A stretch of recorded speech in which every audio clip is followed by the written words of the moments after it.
Sem pressa. Então vamos lá, gravando. Boa tarde a todos, a todas e a todes. Com muito prazer que eu estou aqui essa tarde para esse mini curso da 26ª Semana da Matemática do ICE da UFJF. Estamos aqui eu, Marco Kistema, a Valéria Rosa, a Tatiana Gouveia, somos da comissão organizadora, e eu vou estar na segunda parte aí do mini curso. A gente tem hoje o nosso convidado principal desse mini curso, que é o professor Cássio Cristiano Giordano. Eu vou apresentá-lo aqui brevemente, depois ele pode fazer um complemento. Já agradeço bastante, já tinha muito tempo que eu queria fazer e já estamos fazendo publicações aí. O Cássio tem participado sempre, né, das nossas organizações de livro, edição de artigo, e-book, etc. E já tinha muita vontade de tê-lo, né, numa parceria assim, num evento. Então, agora casou a data, então já agradeço bastante o Cássio. O Cássio é pós-doutorando em Educação e Ciências na Universidade Federal do Rio Grande, a FURG, é formado em Psicologia pela Universidade Metodista de São Paulo, possui licenciatura em Ciência e Matemática pela Universidade Ibirapuera de São Paulo também, licenciatura em Pedagogia pela Universidade Metropolitana de Santos, São Paulo, especialização em Matemática no Ensino Médio pela PUC, São Paulo, em docência também, especialização em Docência e Pesquisa no Ensino Superior pela Universidade Metropolitana de Santos, mestrado acadêmico em Educação Matemática pela PUC São Paulo e doutorado também na PUC São Paulo. Atualmente atua como professor da Educação Básica, né, da Secretaria de Estado da Educação do Governo de São Paulo desde 93 e leciona nas Faculdades Integradas de Guarulhos, em São Paulo, nos cursos de pós-graduação em Educação Matemática e Psicopedagogia. Ele é membro também do grupo de trabalho, né, o GT12 Educação Estatística, membro da Sociedade Brasileira de Matemática, da Sociedade Brasileira de Educação Matemática, SBEM, membro da Rede Latino-Americana de Investigação em Educação Estatística e pesquisador associado ao Grupo de Pesquisa de História da Educação Matemática, o GEMAT, e membro da RELAET, Rede Latino-Americana de Etnomatemática. É membro também do Grupo de Pesquisa em Educação Estatística e do Grupo Internacional de Pesquisa em Educação Estatística, GIPEE. Então, é com muito prazer e uma honra tê-lo aqui, Cássio, para essa apresentação, nessa primeira parte do minicurso. Pode ficar tranquilo, pode usar o tempo que foi combinado. Se precisar mais, não tem problema, eu ajusto a segunda parte. O interessante hoje é tê-lo aqui como nosso convidado desse primeiro minicurso da CEMAT. É isso. Sem mais delongas, pode ficar à vontade aí para começar. Vamos ficar aqui silenciados e sem a câmera para não atrapalhar a apresentação ou as apresentações do minicurso, tá ok? É isso. Obrigado, querido. Muito obrigado, eu que agradeço. É um prazer enorme estar aqui. E o Marco é muito generoso, a atração principal sou eu, não sou ele, na verdade. Eu vim aqui participar desse mini curso, porque nós temos, graças a Deus, nos últimos tempos, encontrado muitas pesquisas que aproximam a educação estatística da educação financeira, né? Mas eu comecei a me interessar pela educação financeira em 2015, aí em Juiz de Fora, no Ebrapem, e eu participei de um grupo que o Marco estava coordenando, na verdade, né? A Cireda já fazia pesquisa nessa área nesse tempo, né? Assim, eu tive no início três grandes influências, né? Eu acho que até hoje são três dos maiores pesquisadores aqui no Brasil nessa área: Cireda, e depois o Celso veio se juntar ao grupo da PUC, o Celso não estava na PUC na época, né? A Cris Pessoa e o Marco Kistema. Também acho que são três das pessoas que mais orientaram pesquisas nessa área, né? Então, para mim é um prazer enorme estar aqui hoje e falar um pouco desse assunto que eu acho que é tão importante para nós, que é a educação estatística e a educação financeira. Eu vou deixar a educação financeira para o especialista aqui, que é o Marco. Eu sou um curioso da área, escrevo alguma coisa, mas Inclusive, hoje nós tivemos a publicação do livro, que depois o Marco vai falar com mais detalhes, né, de educação estatística e educação financeira, né? E lá eu escrevi sobre financeira, mas, enfim, o meu mestrado e meu doutorado foi na educação estatística. A paixão pela estatística nasceu quando eu fiz psicologia. Eu tive estatística nos 3 cursos que eu fiz, e no quarto que eu não concluí, que foi o curso de física também, na USP, eu não terminei isso daí, né? Mas eu tive excelentes influências. Na primeira especialização, eu tive orientação do Erivaldo Santana, da UESC, lá de Ilhéus, e a Cileda, que foi minha orientadora mestrado e doutorado na PUC, né? Atualmente a Maura Porciúncula na FURG, que também é uma grande pesquisadora, né? E até na pedagogia eu tive sorte que eu tive uma orientadora da área de estatística, que é a Aurelúcia Carvalho. Ela trabalha na Unimes, né? Onde eu fiz estatística, né? Onde eu fiz a pedagogia. Enfim, é uma paixão antiga a estatística, né? E eu começo a minha apresentação falando disso, que a estatística é uma ciência autônoma. É uma ciência que tem seu próprio objeto de pesquisa, de estudo, tem sua metodologia, né? Então, um pouco diferente, tem origens diferentes da matemática, né? E aí eu tomo uma frase do David Moore, que a estatística é a ciência dos números em contexto. Você vai ver essa frase com diversas variações por vários pesquisadores. O Celso Campos é um dele, né? A Carmen Bataneira é outra, né? E eu não sei se o Moore tirou essa ideia de algum pesquisador anterior, talvez o Tukey, né? Mas é uma ideia com a qual todos nós concordamos hoje, né? A estatística não é matemática, ela é ensinada nos cursos de matemática, como é ensinada em outros cursos também, como de psicologia, né? Mas aí é uma questão que vai ser definidora da nossa compreensão de estatística, a questão da relevância que tem o contexto nessas pesquisas, né? Pois bem, e o tema dessa apresentação é esse: o que pode, o que deve ser problematizado na licenciatura em termos de educação financeira e educação estatística. E eu fiquei pensando, é bem ambicioso o que eu vou falar, mas o que pode ser investigado na área de educação estatística, na licenciatura? Tudo, basicamente tudo. Você pode, por meio da estatística, fazer uma pesquisa voltada à teologia, às religiões, voltada à astronomia, voltada às ciências políticas, voltada à agricultura. Então, a estatística é uma ciência a serviço de outras ciências. É uma ciência que embasa outras ciências. Várias ciências bebem dessa fonte e usam método estatístico em suas investigações, não é? Então, ela tem um peso muito grande nesse sentido, uma relevância muito grande, né? Uma ciência que ajuda a fazer outras ciências, né? Assim como matemática também o é, né? Mas, enfim. Então, eu pensei nessa apresentação falar um pouco de um dos caminhos pelos quais a gente faz pesquisa em estatística atualmente e falar do tripé de sustentação dessa concepção que nós temos de educação estatística, que são as 3 grandes competências: a literacia ou letramento estatístico, o pensamento estatístico e o raciocínio estatístico. Bom, o que as pesquisas dizem hoje sobre a forma que os estudantes da licenciatura em matemática e da pedagogia aprendem ou não estatística, probabilidade? E é um termo que não se usa muito, né? Eu preferiria que fosse chamada essa área estocástica. A estocástica abarcaria a estatística, a probabilidade e a combinatória. Nos PCNs, desde 97, nós falamos tratamento da informação, um termo que nós não gostávamos. Com a BNCC, o nome dessa área passou para probabilidade estatística, que eu acho que ainda não está bom, né? Eu acho que estocástica seria melhor. Mas, enfim, o que esses cursos nos mostram em termos de currículo, em termos de formação de profissionais? Então, as pesquisas nos mostram, não dá tempo de discutir nenhuma delas em particular. Se alguém depois tiver interesse, pode entrar em contato.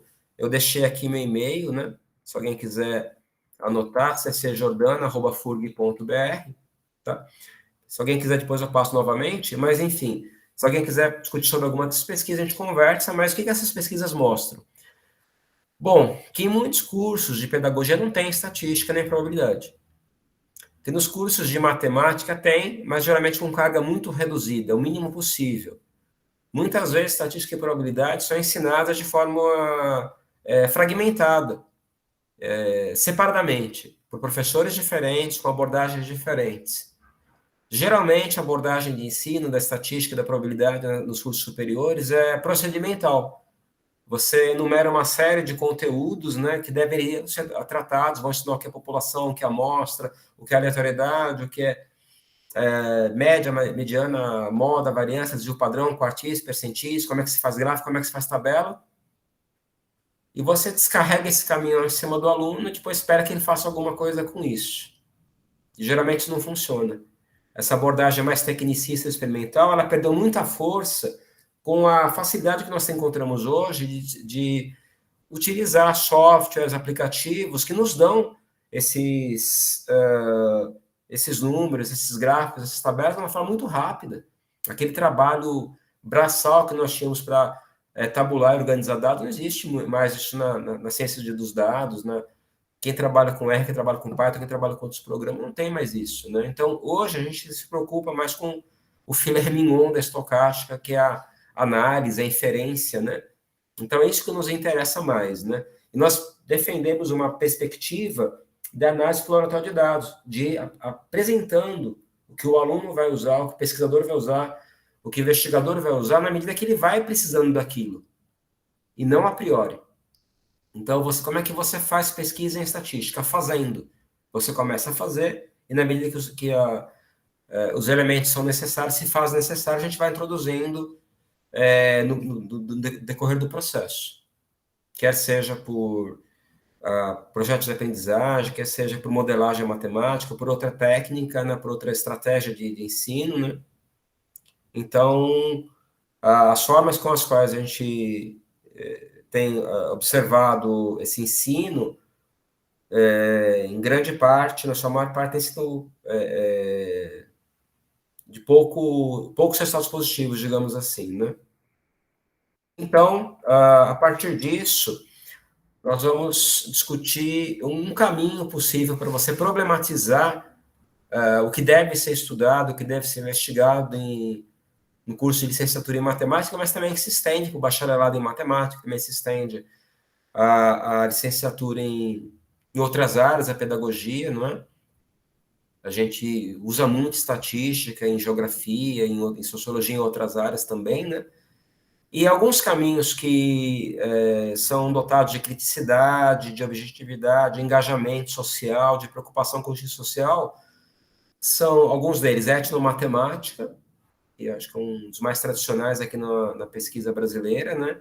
A matemática humanista, que está muito próxima, caminha muito próxima da etnomatemática, a insubordinação criativa, que no Brasil é relativamente nova, e eu estava comentando antes de começar essa apresentação, que vai ter vou fazer um merchan aqui, vai ter uma apresentação da Celi Lopes no grupo GEDIM, Estatística, depois se alguém quiser a gente deixa o link, para falar também dessa perspectiva, né, da subordinação criativa. E na última vez que eu vi o Marco falando, e não faz muito tempo, ele falou de insubordinação, eu acho fantástico isso, né? A educação estatística crítica, que bebe da fonte da educação matemática crítica. O Marco agora há pouco estava falando do Wallace Covesmose, dos teóricos dessa área, né? Lá na PUC a gente tem a Cileda, o Celso, que trabalham muito com isso também. Mas eu vou me ater hoje a uma linha que despertou meu interesse recentemente, que eu acho que é muito interessante, dado o momento que nós vivemos, que é a área de estatística cívica. Eu não gosto muito desse termo, eu prefiro o termo Civic Statistics, porque a gente tem um registro muito ruim dessa ideia de civismo. Eu, pelo menos, tenho do tempo dos resquícios da ditadura militar. Quem teve educação moral e cívica na escola entende um pouco do que eu estou dizendo, né? E agora, infelizmente, eu não quero falar de política nesse momento, mas é difícil a gente não falar, né, dessa questão esses retrocessos que nós temos nos deparado aí na nossa sociedade, esse governo, esse desgoverno que hoje está à nossa frente no Brasil e em vários países do mundo também, tem uma visão muito turva, muito equivocada de civismo, né? Mas a Civic Statistics fala de civismo mais no sentido de direitos civis, tá? Eu vou me dar o direito aqui de manter no inglês aqui a expressão, tá? Embora aqui na América Latina as pessoas usam estatística cívica mesmo, né? Eu trago aqui alguns desses teóricos, eu vou falar desses teóricos ao longo da minha exposição. Então, eu começo com Engel, Ridgway, Stein, o Joachim Engel. Ele fala o seguinte: a democracia prospera com argumentos baseados em evidências. Está em espanhol porque ele apresentou, ele publicou numa revista venezuelana, na Paradigma, nessa língua, nesse idioma, eu estou respeitando o original. Então, a democracia prospera com argumentos baseados em evidências científicas. A desinformação e a ignorância ameaçam a nossa forma de vida, ameaçam a nossa democracia, ameaçam a cidadania, e nós precisamos dessas informações, nós precisamos compreender a estatística para poder debater questões de caráter e relevância social, ambiental, político, econômico, e participar da nossa vida política do modo mais amplo, não política partidária, com engajamento, com responsabilidade e com criticidade. Eu deixo aqui o link desse grupo, um grupo de onde algumas dessas ideias emergem, o ProCivic Stat, tá ligado ao IASE, que é um órgão internacional de educação e estatística. Depois alguém não conseguir pegar o link, eu mando também. E a Civic Statistics, ela nasce do encontro da estatística, da ciência estatística, com a pedagogia e com as ciências políticas, mas as ciências políticas mais na perspectiva das políticas sociais, não da política partidária, desse jogo político que a muitos de nós causa repulsa, né? A gente tem uma visão muito negativa de política e a gente precisa também trabalhar um pouco esse conceito, né? Porque nós somos animais políticos, não vivemos sem política, e todo gesto humano é a priori um gesto político, né? Nessa perspectiva, aí sim. E esse conceito da ciência estatística não é novo de forma alguma, né? E o Nicholson traz uma referência do tempo da Revolução Francesa, dos ideais de igualdade, fraternidade, solidariedade, do Marquês de Condorcet, ele que defendia a ideia do savoir liberateur, o saber que libertava as pessoas, o saber que libertava as pessoas da opressão social. Então, o saber que é perigoso, o saber que deve ser combatido pelos tiranos com fake news, com desinformação, com negacionismo, o que nos soa bastante familiar, digamos, não é? Então, o Ridgway e colaboradores dizem o seguinte: os cidadãos devem ser capazes de tomar decisões sábias, participar efetivamente de processos sociais e promover seu próprio bem-estar, dentre as demandas do século XXI, e para promover o seu bem-estar, não de uma forma egoísta e egocentrada. Eu não consigo viver bem se a minha família não está bem, se meus amigos não estão bem, se minha comunidade não está bem, se meu país não está bem, se a humanidade não está bem. Então, esse estar bem, o seu próprio bem-estar, passa pelo bem-estar social, sem dúvida, né? Na estatística, a gente tem trabalhado há muito tempo com um conceito, na leitura de gráficos, que o Ridgway resgata aqui, que é você ler os dados, ler entre os dados, ler por trás dos dados, ler para além dos dados. Então, você, por exemplo, quando você pega um gráfico de colunas múltiplas, ou você pega uma tabela de dupla entrada, ou você pega vários gráficos no infograma, pegar as informações de imediato, depois cruzar essas informações, depois entender o que não está evidenciado no gráfico, mas que está também sendo informado por meio do gráfico, né? E, por fim, o que está além disso, o que está na intencionalidade de quem fez o gráfico. Saber um pouco dos interesses que mobilizaram essas pessoas para conduzir essa pesquisa. Daqui a pouco eu vou trazer um exemplo bem curioso disso, né? Então, segundo esses pesquisadores, os cidadãos devem desenvolver o letramento estatístico. Eu diria que nós devemos desenvolver letramento científico, cartográfico, computacional, financeiro, e aí o Marco fala disso com uma autoridade muito maior do que a minha, né? Mas esse letramento tem que ser desenvolvido em diversos níveis, diversas formas, né? E o Gall, ele acrescenta, na perspectiva da probabilidade, o Gall, ele apresenta um modelo, e do Gall, um pesquisador de Haifa, da Universidade de Haifa, um pesquisador israelense que é uma referência para nós, ele fala o seguinte, que nós convivemos o tempo todo com conceitos, com ideias, né? Com concepções que estão relacionadas à probabilidade. E essas percepções, essa compreensão estão associadas a diversos contextos, como das eleições, foi o contexto no qual eu coletei dados para minha tese de doutorado, né? Aquecimento global, saúde, aí no caso a vacinação, aí no caso a pandemia, né? E uma série de assuntos que estão emergentes aí na nossa sociedade. Então, para sermos engajados, nós precisamos de quê? Entender essas estatísticas do passado, entender o que está acontecendo nesse momento e projetar para o futuro. Não dá para uma pessoa, eu já escutei isso, infelizmente, falar assim, gente, estamos preocupados com uma variação de temperatura do planeta de 1 grau. O que é isso? O que é isso é o caos. O que é isso é a invasão de várias cidades, países, nações, ilhas que têm altitude muito baixa, não vão simplesmente desaparecer, vão emergir com o degelo das calotas polares, desertificação de florestas, né? Extinção de várias espécies, né? E biomas, enfim. Mas, a princípio, se a pessoa acha que uma mudança de 1,2 grau na temperatura média do planeta não tem impacto nenhum, né? Ou ela até entende que tem, mas ela não se preocupa, ela fala daqui a 50 anos vou estar mais vivo, né? Ele não, mas os filhos dele, os netos dele, as gerações futuras e as demais formas de vida, né? A gente não pode pensar só na humanidade, né? O planeta não é habitado apenas por humanos. Né? Essa perspectiva nos é importante, nos é fundamental em várias áreas, como a demografia, a área do trabalho, das relações de trabalho, de emprego, de salário, as questões de imigração, de saúde, que tanto nos atormentam ultimamente com a pandemia, sobretudo a fome, né, a criminalidade, a pobreza, violência contra as minorias, né, a perda de direitos civis, todas essas questões elas devem realmente ser abordadas com estatística, porque são questões relevantes para a construção da nossa sociedade. As informações que nós recebemos geralmente são construídas e transmitidas por meio de diversas mídias, e aí a gente tem, infelizmente, um peso maior do que deveria nos grupinhos de WhatsApp da vida, né? Nada contra o WhatsApp, nada contra o Twitter, né? Mas infelizmente a gente viu que não deu muito certo nas últimas eleições, né? Mas enfim, a gente precisa conviver com diversas mídias e saber separar o joio do trigo, saber triar o que é relevante, o que é importante, o que é confiável, né?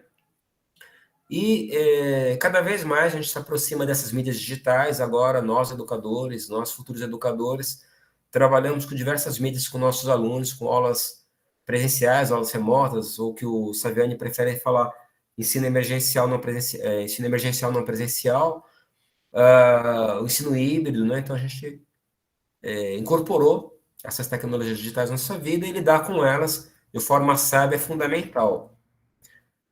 Para quem subestimou o poder dessas mídias, né, 2 golpes assim pesados na democracia, nós vimos aí nos Estados Unidos, né, por meio do poder de várias redes sociais, mas principalmente do Twitter, e no Brasil principalmente por meio do WhatsApp, com robôs, com aquilo que a gente está acostumado a ouvir, né, e ouviu tanto na CPI, né.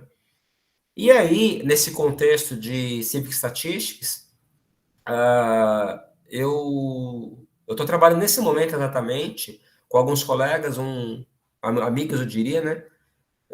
Uma delas da FURG e outra da Federal Fluminense. Nesse momento, estou escrevendo com o Fabiano, que vai apresentar aqui amanhã, e com a Fernanda Pereira, que foi orientando da Shang do Fabiano, que agora está lá na FURG, um artigo sobre isso, sobre a compreensão e análise que os alunos fazem do discurso do Bolsonaro na 76ª reunião, conferência da ONU, que aconteceu 21 de setembro. E como é que a gente está trabalhando isso? A gente está trabalhando isso com a fala, com a transcrição do discurso do Bolsonaro, apresentado por meio de um site oficial, um site do governo. A gente trabalha muito em Civic Statistics, com dados de grandes organizações, né? Da ONU, do IBGE, dados de grandes bancos, de grandes fontes de informação, nós podemos considerar como oficiais para aquelas instituições, não é? E a partir desse discurso, os alunos estão com orientação dos professores, contestando ou reafirmando algumas desses dados. E por incrível que pareça, a gente encontra as duas coisas no discurso do Bolsonaro. Por exemplo, quando ele falou, como se fosse uma coisa casual, em setembro, que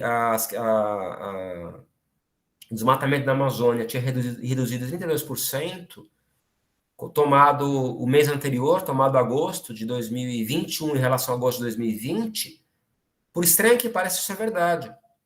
Mas o Bolsonaro, ele pegou um dado pontual, a gente chama de um outlier, um fora da curva, né? Um outlier. Ele não pegou o quadro geral. Então, o desmatamento na Amazônia, ele só aumentou nos últimos anos. Todo mundo está vendo isso, né? Mas se você pega um dado pontual fora da curva, você pode fazer essa leitura. E nesse ponto, fora de contexto, a necessidade de discutir o contexto, né? Ele é verdadeiro, mas ele leva a conclusões falsas, errôneas, né? E a intenção disso, manipular a informação. Por outro lado, tem informações totalmente equivocadas dele, quando ele fala que as manifestações de 7 de setembro foram as maiores da democracia, que o Brasil era um país democrático, as manifestações que ele julga terem sido de apoio a ele ignora as que foram contra ele, né? Isso é totalmente equivocado. Os próprios dados da polícia aqui de São Paulo, manifestações contra Dilma Rousseff em 2016, ou mais ainda, nós fomos mais longe ainda no tempo, pelas diretas já foram muito, muito maiores. Tivemos inúmeras manifestações maiores que aquela, sem nem questionar se eram pró-democracia ou não, né? Mas, enfim, essa análise que os alunos estão fazendo com muitos gráficos, tabelas, dados colhidos de várias fontes, é uma prática típica dessa proposta de Civic Statistics. Nós pretendemos publicar em breve.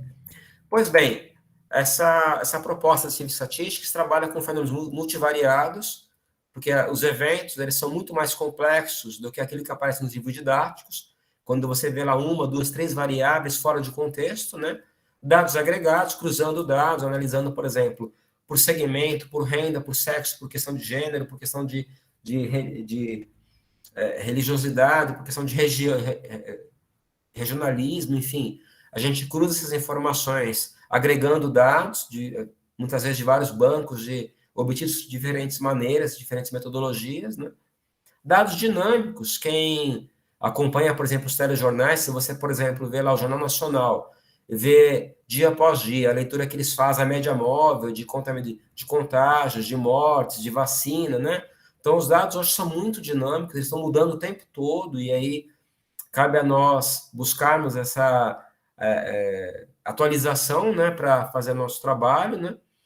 Dados ricos em representações variadas, com dados de medidas de tendência central, de dispersão, quadros, tabelas, gráficos, diagramas, todos os tipos, né? E visualizações diversificadas cada vez mais possíveis graças às novas tecnologias digitais. A Civic Statistics, ela tem uma série de tópicos que compõem esse framework, esse modelo conceitual. Não dá para falar de todos, eu vou falar de alguns deles. Vou falar, por exemplo, das exposições, da questão do risco, do estabelecimento de padrões, né? Das tecnologias digitais, do letramento, que eu vou falar mais aqui na nossa apresentação, né?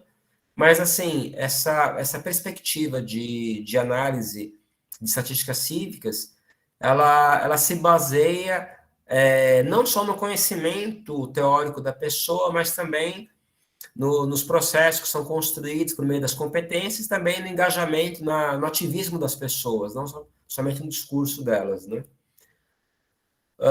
O Engel, ele traz uma outra ideia interessante aqui, quando eu falei que a estatística não é matemática, e ela tem sido ensinada por matemáticos, né? No caso, eu sou um deles, eu não sou estatístico, né?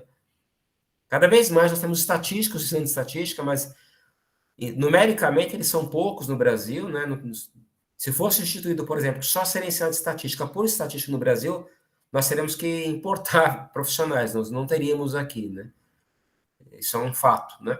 Mas, enfim, o Engel, ele fala o seguinte, que essas competências e conteúdos não podem ser delegados a uma única disciplina. é uma ideia que eu já ouvi o Marco trazendo também, que ele não acha que, por exemplo, educação financeira deveria ser uma disciplina, porque ele acha que um profissional não daria conta dessa análise. Né? Eu concordo totalmente com ele, né? Ele pode falar isso depois com mais detalhes, né? Mas eu acho que isso também vale para a estatística. Então, nós precisamos da contribuição do historiador, do geógrafo, do político, do ciência social, do biólogo, do físico, todas as áreas. E a matemática também. A matemática fornece uma série de informações, fornece know-how para o nosso trabalho, métodos, representações, a AID, análise exploratória de dados, os gráficos de dispersão, as medidas de tendência central, todas as ferramentas que nós utilizamos na inferência estatística, né? Mas a matemática sozinha, assim como nenhuma outra ciência, dá conta de lidar com isso. Por isso que o estatístico é, por excelência, um profissional que atua com outros profissionais. O trabalho da estatística é um trabalho eminentemente de equipe multidisciplinar, transdisciplinar. Isso é típico da nossa ciência. E a gente pensa em uma estatística que promova o quê? A justiça social, por meio das competências, e uma delas é o letramento, né? Não competências na perspectiva da BNCC, mas as competências da estatística, que são o letramento, o raciocínio e o pensamento estatístico. Eu trago aqui um trecho de um artigo da minha orientadora no pós-doc, da Maureen Porciúncula, e de uma colega nossa do grupo de pesquisa, a Carla Schreber. Elas falam o seguinte: no que se refere à educação estatística, o letramento estatístico, ao contemplar o contexto social e a criticidade, apresenta-se como uma alternativa à exclusão social, de modo que se constitui uma estratégia de promoção de justiça social. Então, uma forma de você empoderar as pessoas e você promover a mudança, engajando elas em movimentações em ativismo, é você letrar essas pessoas. E para complementar essa ideia, eu trago uma ideia de um nosso patrão da educação brasileira, que foi esquecido absurdamente, né? No centenário do seu nascimento pelo Ministério da Educação, ignorou o centenário, todo mundo comemorou menos eles, né? Mas o Freire falava o seguinte: estar no mundo sem fazer história, sem por ela ser feito, sem fazer cultura, sem tratar sua própria presença no mundo, sem sonhar, sem cantar, sem musicar, sem pintar, sem cuidar da terra, das águas, sem usar as mãos, sem esculpir, sem filosofar, sem pontos de vista sobre o mundo, sem fazer ciência ou teologia, sem assombro. E ali eu lembro muito Rubem Alves, né, da pedagogia do assombro, né? O Rubem Alves divide opiniões, tem gente que gosta muito, tem gente que detesta, mas ele tem umas ideias muito interessantes, né? Esse assombro e faço a mistério, sem aprender, sem ensinar, sem ideias de formação, sem politizar, não é possível. Não é possível ser neutro. Não é possível você ficar em cima do muro sempre. E essa pseudo-neutralidade é uma posição muito conveniente, muito confortável muitas vezes, né? Então, quando a gente fala de cívica estatística, a política, ciências políticas para a estatística, algumas pessoas ficam apreensivas, né, com a ideia, só que eu acho que simplesmente não tem como não fazer isso. Tem como você fazer isso e não ter consciência de que faz, mas continuar fazendo, ou fazer isso de modo consciente. Agora, para você desenvolver um trabalho assim mais sólido em educação estatística, é fundamental que você busque promoção de 3 competências, que são elas: o pensamento, o letramento e o raciocínio estatísticos. E aí eu trago 3 referências, 2 que eu usei na minha tese de doutorado, né, do Celso Campos, que é um grande parceiro, colaborador nosso, que trabalha na área de educação estatística e da educação financeira também, inclusive dá aula na Faculdade de Economia, na FEA da PUC. A Cláudia Borim também, que trabalha, inclusive, nas faculdades de Guarulhos, né, uma pesquisadora assim, que passou pela PUC, foi orientando da Celeda. E mais recentemente, eu não usei na minha tese porque não tinha sido publicada ainda, né, o trabalho da Ruber Fernandes, lá da Federal Tecnológica Universidade Tecnológica Federal do Paraná. Eu sempre troco aqui a ordem. Então, o trabalho da Ruber Fernandes também é bem interessante. E os 3 vão falar muitas coisas semelhantes, né? Não dá tempo de aprofundar muito essas ideias, então eu vou trazer bem en passant. Então, a Ruber faz uma síntese aqui, que o letramento estatístico tem a ver com a comunicação das ideias estatísticas, na forma que você escreve, na forma que você interpreta, que você comunica oralmente, quando você difunde a pesquisa, né? da forma que você reestrutura, que você reescreve, que você traduz, que você interpreta, que você se comunica de diferentes maneiras com o mundo, com as pessoas, né? As ideias da estatística. O raciocínio tem a ver com os porquês, os comos, a explicação, o processo, com a parte mais epistemológica do conhecimento estatístico, e o pensamento estatístico está mais associado aos processos de forma mais global, mais ampla, né? E a gente, quando fala de pensamento estatístico, sempre pensa no ciclo investigativo. Então, o Celso Campos traz aqui algumas ideias que eu acho que são relevantes. Então, uma delas é que o pensamento estatístico é a capacidade de relacionar dados quantitativos com situações concretas, situações vividas por você no seu mundo real, no seu dia a dia, admitindo a presença da variabilidade, da incerteza, explicitando que os dados podem dizer sobre um problema em foco. E aí você tem que ter um problema em foco. Não adianta você pegar um exercício de livro didático, fora de contexto, e querer promover o pensamento por meio dele, né? Ocorre quando os modelos matemáticos são associados à natureza contextual do problema.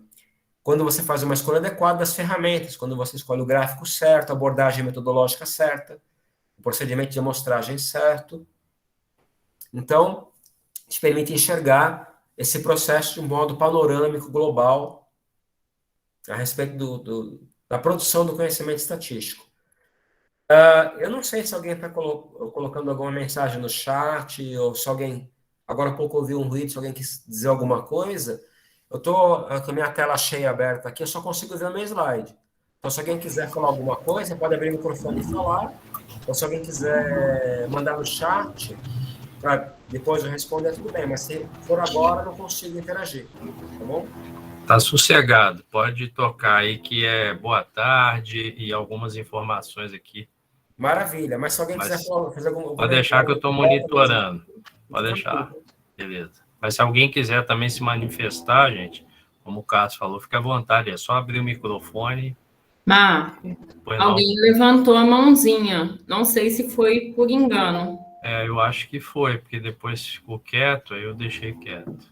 Mas se alguém quiser se manifestar, só colocar aí no chat ou abrir o microfone, beleza, gente? Então, segue em frente aí, meu Cássio. Obrigado. Então, Chris Ward e Maxine Pfannkuch, de Auckland, da Austrália, esses pesquisadores, ele e ela, no caso, eles fazem uma análise profunda do pensamento estatístico e falam de 4 grandes dimensões: o ciclo investigativo, os tipos de pensamento, o ciclo interrogativo e as disposições. Essas 4 dimensões estão articuladas no pensamento em nível individual, do pensamento do cidadão, da pessoa que pensa, reflete sobre questões de natureza estatística. Esse ciclo investigativo, ele foi bastante explorado por nós, e a gente costuma se referir a ele como ciclo PPDAC: problema, planejamento, dados, análise e conclusão.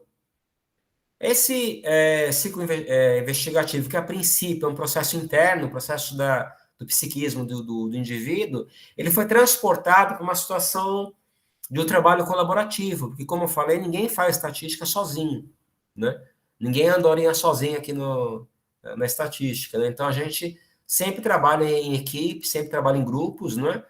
E aí nós temos muitos pesquisadores que transportaram essa ideia para aproximá-la de uma abordagem por projetos, que é a linha onde eu estou nesse momento. Que é a linha também que foi, de certa forma, institucionalizada na BNCC. Hoje, na BNCC, para anos iniciais do ensino fundamental, crianças de 6, 7 anos, já há recomendação da criança fazer pesquisa estatística por meio de projetos, coletando dados, participando desse processo de coleta, né? Com 30, ele ainda fala a quantidade, com 30 respondentes, né? O aluno vai a campo para fazer pesquisa. Então, essas ideias desse ciclo investigativo, elas são contempladas na pesquisa. Vários pesquisadores, como 2 grandes referências nossas, Carmen Batanilha e a filha dela, Carmen Dias, né? Referências aqui do Brasil também. Eu trago aqui a Verônica Gitirana e a Gilda Guimarães, que falam de como você transportar isso para pesquisa para os seus alunos na sala de aula, o aluno definindo um tema do interesse dele, um tema que ele quer, que ele sabe alguma coisa, mas que ele quer saber mais, que tem relevância social, ambiental, política, econômica. O aluno, ele define objetivo geral, objetivos específicos, levanta hipóteses, define a amostra, procedimentos de amostragem, vai a campo coletar dados. Então, a gente estava comentando antes de começar a nossa apresentação aqui, que ultimamente isso tem sido muito feito por meio do Google Forms e outros instrumentos assim, por conta da pandemia, né? Classifica os dados, tabula, organiza em tabelas, gráficos, quadros, diagramas, infogramas, né? Trabalha com medidas de tendência central, de dispersão, cruza informações, faz análise, a parte inferencial. E uma palavra que eu não gosto muito, conclusão. A gente muitas vezes não conclui nada, muitas vezes acaba provando o oposto que pensávamos inicialmente, acabamos confirmando algumas hipóteses, mas refutando outras também, corroborando e refutando hipóteses, mas a gente geralmente termina, se é uma boa pesquisa, com mais dúvida do que começou. E aí você levanta a bola para outras pesquisas. Então isso é um ciclo. Isso vai num crescendo, numa espiral ascendente, né? E é assim que a ciência cresce, né? Tem um trabalho que eu acho fantástico, o trabalho de mestrado do Franco Senna, um colega nosso, amigo nosso da PUC de São Paulo, já foi também parceiro de artigos, o Franco, né? Hoje ele está na Federal do Pará. E o Franco, ele articulou, não somente, aqui eu trouxe a ideia do pensamento estatístico, mas ele aproxima o pensamento estatístico com o letramento financeiro. Tem muita gente trabalhando nessa área hoje, né? Inclusive a Cirene e o Celso, que eu já mencionei aqui várias vezes, atuam nessa área, trabalham com isso, né? Então, eles falam dos elementos do ciclo investigativo, começando a articular com o ciclo interrogativo, com tipos de pensamento, o geral, que pensa na organização do projeto, a pesquisa, e o fundamental, tem elementos de transnumeração, de consideração de variação, etc. E as disposições, os elementos que nós chamamos de elementos atitudinais, crenças, valores, concepções, permeando esses 3 elementos. Eles atravessam todos eles, né? Então, é uma dissertação que vale a pena ser lida, tem aí a referência, né? E depois, se alguém quiser, eu mando para vocês, né? Bom, e quanto ao raciocínio de estatística? Eu trago aqui uma outra pesquisadora que está na atividade, lá em Minnesota, inclusive uma pessoa que já interage com o nosso grupo da FURG, né, sobretudo com a Maureen, o Joan Garfield. Ela fala o seguinte, que o raciocínio estatístico pode ser definido como maneira como as pessoas raciocinam com ideias estatísticas, dão sentido às informações. Parece uma ideia muito óbvia, muito evidente, mas não é tão evidente assim, né? Quando a gente começa a pensar com mais profundidade. É uma compreensão conceitual de ideias importantes, como distribuição, centro, dispersão, associação, incerteza, aleatoriedade e amostragem. O que é aleatório é uma ideia que está no cerne, no âmago da probabilidade. Se você não entende se um evento é pré-determinado ou aleatório, você não consegue trabalhar probabilidade sobre esse evento, né? E algumas das pesquisas que nós podemos citar aqui, que foram apresentadas lá no início, elas mostram isso, que alunos de matemática e de pedagogia não sabem distinguir, muitas vezes, o que é o acaso, o que é o aleatório, o que é pré-determinado. E isso é exigido dos alunos do Fundamental 1, Fundamental, anos iniciais, saber discernir o que é um evento aleatório e o que não é. Então, é uma questão muito complexa e é uma questão que a questão da incerteza, né? Do risco, ela atravessa vários letramentos, inclusive no letramento financeiro. E muitas vezes as pessoas tomam decisões totalmente equivocadas, movidas por intuição, por critérios, por valores que não têm fundamentação científica, né? Muitas vezes elas esquecem de considerar o acaso nos seus investimentos, nas suas decisões financeiras, né? E a Joan Garfield fala que o raciocínio estatístico envolve 3 etapas. Uma inicial de compreensão de um fenômeno, de um evento, de um problema, de uma questão que deve ser tratada com mais atenção. O planejamento e execução de um experimento, de uma simulação, de uma modelagem, né? Uma pesquisa nessa área. E a avaliação, a interpretação e transporte desses resultados, extrapolação desses resultados para outras áreas, para outras pesquisas, desdobramentos dessa investigação. Ela identifica alguns tipos de raciocínio sobre os dados, sobre a natureza dos dados, os tipos de representação deles. Quando eu falo da natureza dos dados, a natureza, por exemplo, das variáveis, quais representações são mais adequadas para elas, né? E também a percepção da necessidade de se trabalhar com esses dados. Aquilo que eu falei no início, de você inserindo as informações, inserindo as ferramentas da estatística, quando elas se fazem necessárias. Raciocinar sobre as medidas estatísticas, moda, mediana, média, variância, desvio padrão, amplitude, né, as medidas que nós trabalhamos aí na estatística, sobre a incerteza, a natureza da incerteza, a amostra, procedimento de amostragem, a associação das variáveis, né, correlação, né, esse tipo de coisa. O Celso, ele faz uma distinção aqui entre a estatística e a matemática, que remete a um comentário que eu fiz no início aqui também, né? Ele fala que na estatística, os dados são vistos como números em contexto. Então, para você interpretá-los de forma adequada, tem que ter um certo conhecimento, né? E bases científicas para interpretar adequadamente esses conceitos, né? E ele acrescenta que a natureza fundamental dos problemas da estatística é que eles comumente não têm uma única solução. O aluno, sobretudo na educação básica, nos anos iniciais e finais do ensino fundamental, ele está acostumado a fazer um exercício de álgebra, trigonometria e conferir com a resposta do fim do livro, acertei, é isso, não é isso, né? Verificar onde ele errou. Na estatística não tem isso, né? Então a gente não trabalha nessa perspectiva determinística. Então o Celso fala o seguinte: os problemas da estatística geralmente começam com questionamento e terminam com uma opinião. Daí a gente fala de pesquisa de opinião, survey, de inferência, né? Que se espera ou que seja fundamentada em certos resultados teórico-práticos. Os julgamentos, as conjecturas expressas pelos estudantes frequentemente não podem ser caracterizados como certos ou errados apenas. Não é uma coisa de preto ou branco. A gente trabalha com cinza. A gente trabalha com as nuances aí, não é? Em vez disso, analisados quanto à qualidade do seu raciocínio, a adequação dos métodos empregados para fundamentar as evidências. Então, não basta saber o resultado de uma pesquisa.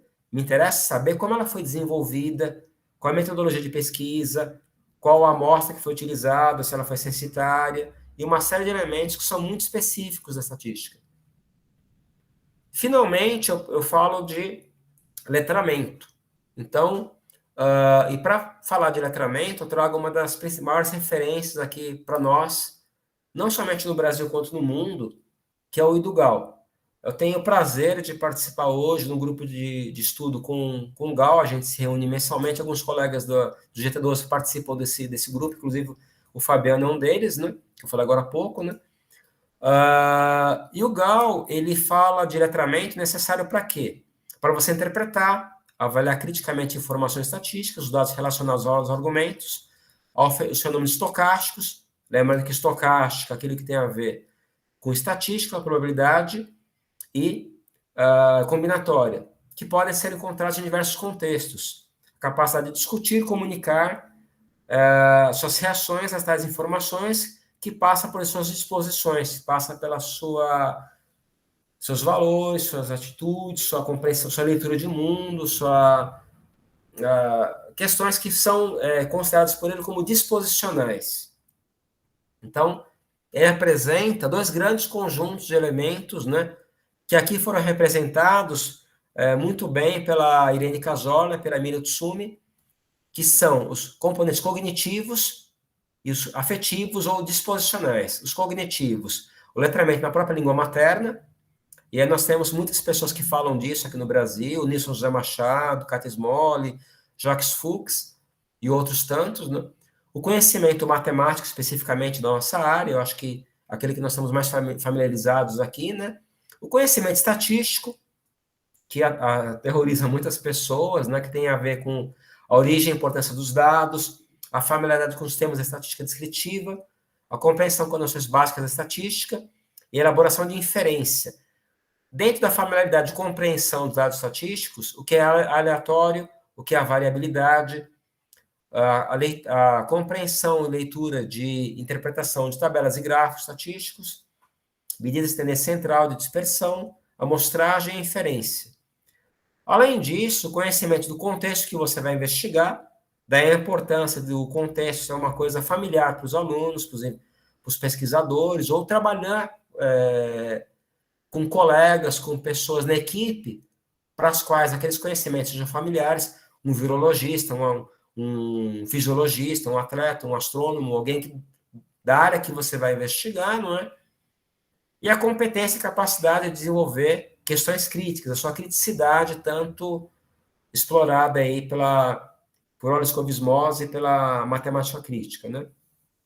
No modo mais simplista, que a Cláudia Borin apresenta aqui, essa conjunção de campos do letramento, né, as componentes cognitivas que permitem que você compreenda a informação que tem natureza estatística e os disposicionais que questionam a informação obtida.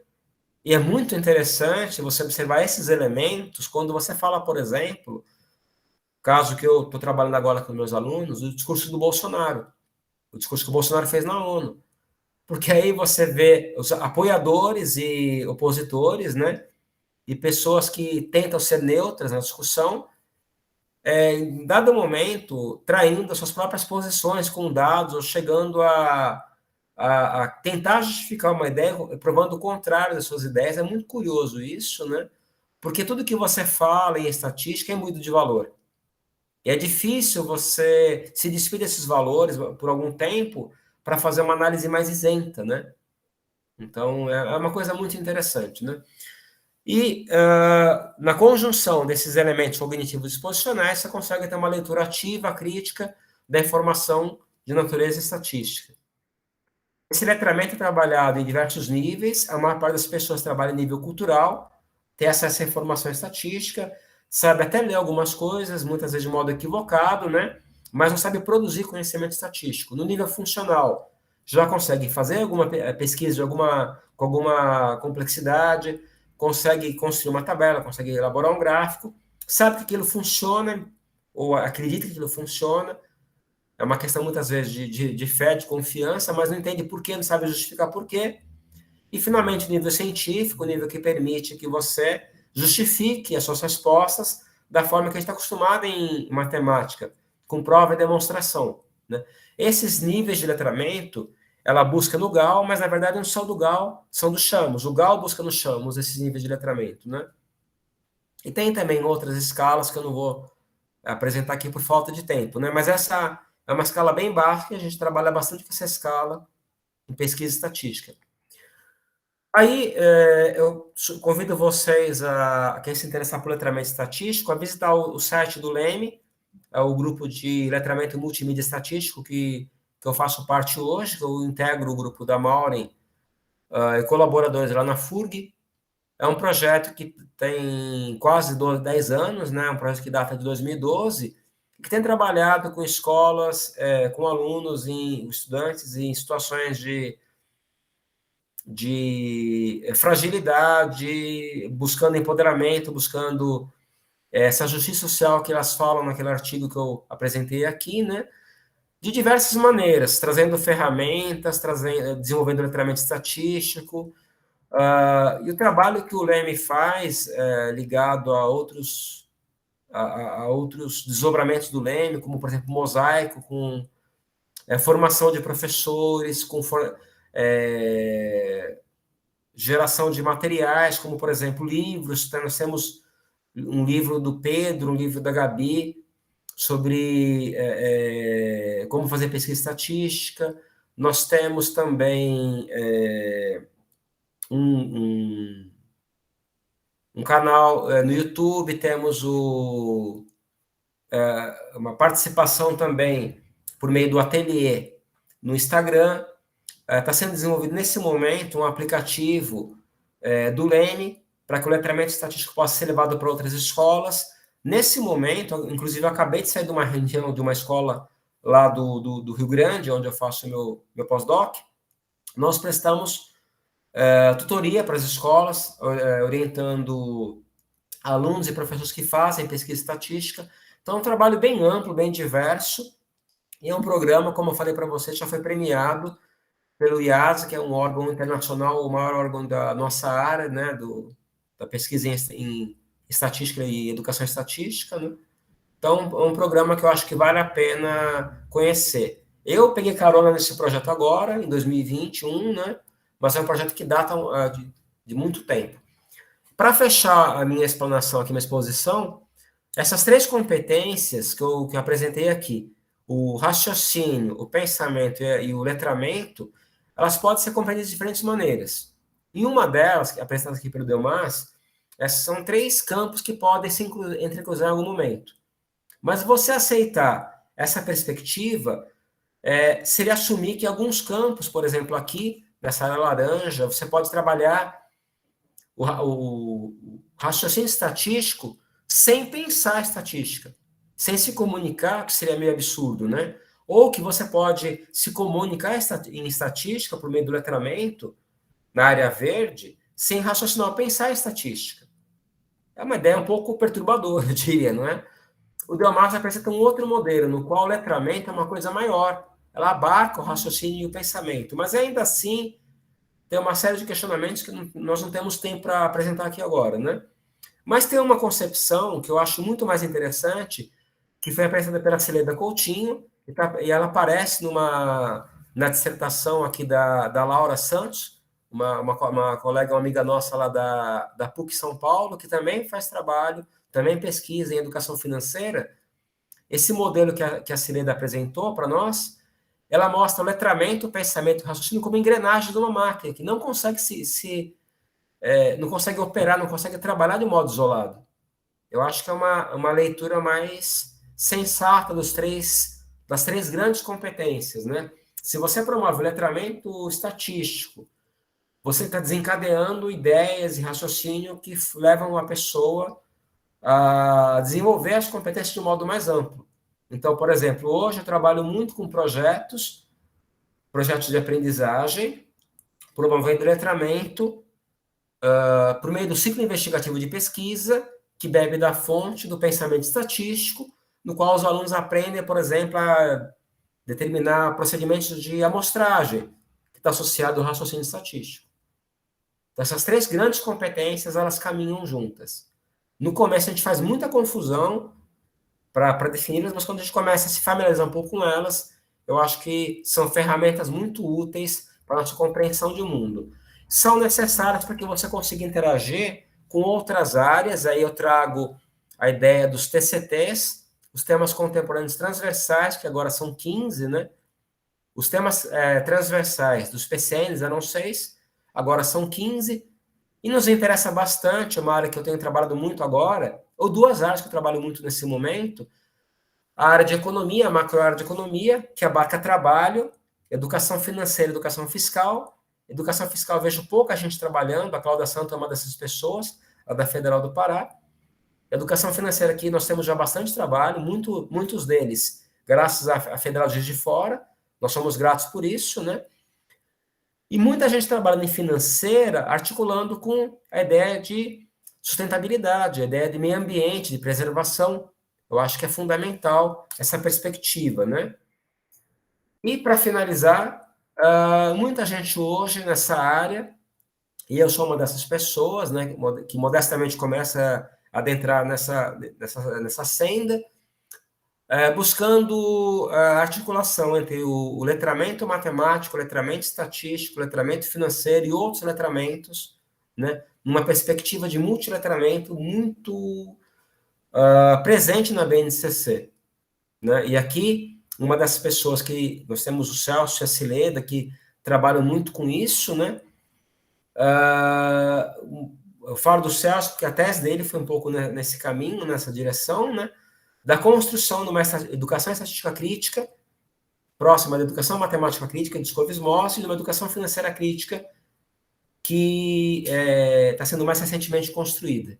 Então, acho que é uma ideia muito interessante, muito atraente, muito útil para os educadores de todas as áreas. Você vai trabalhar em geografia, em história, em sociologia, em biologia, em educação física, em artes.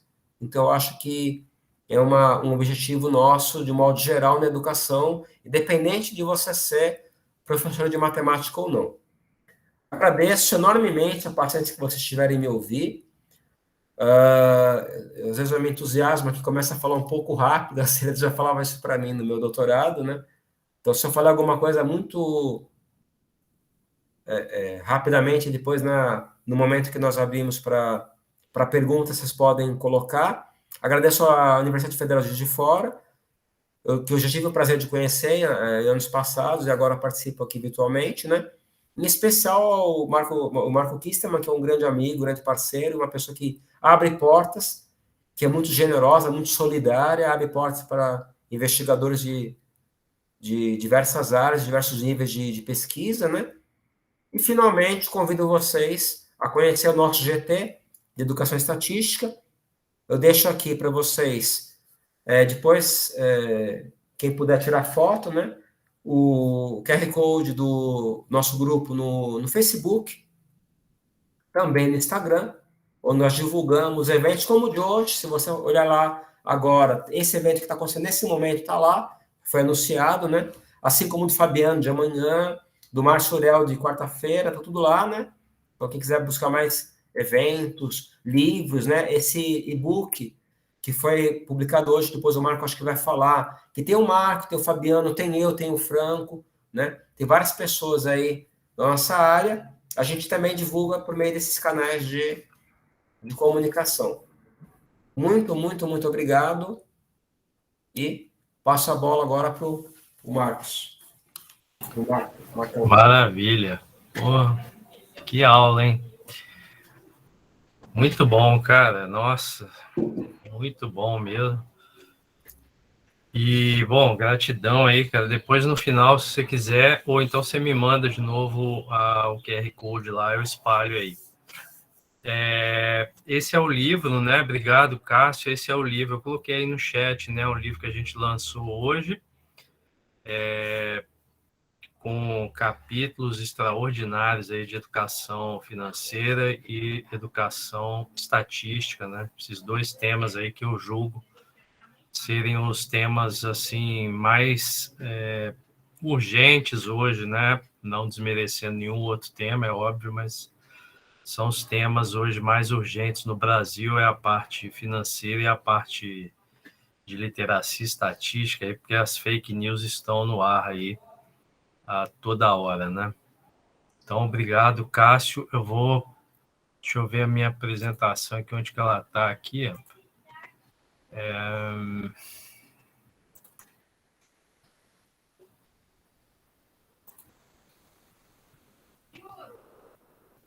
Deixa eu buscar aqui, peraí.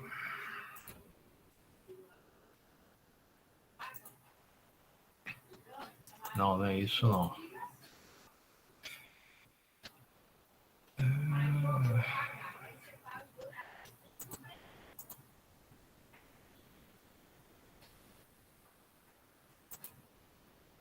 Engraçado, para mim não está aparecendo. Apresentar agora, peraí. Deixa eu ver aqui.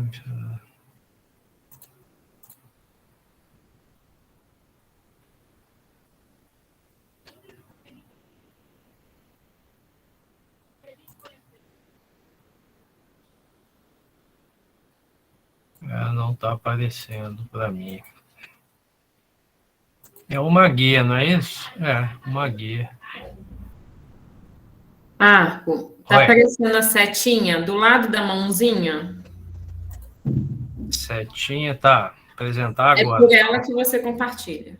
Não, sim, aí eu tentei aqui o botãozinho, como eu já estou acostumado, é a tela inteira, não é isso? Isso. Ô, Marcos, se quiser mandar para mim por WhatsApp, eu abro aqui.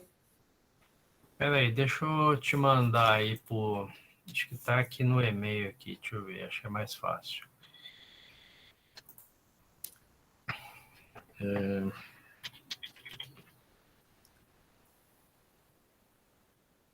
É isso aí. Beleza. Foi por e-mail aí, Cássio, por favor. Vê se detecta aí.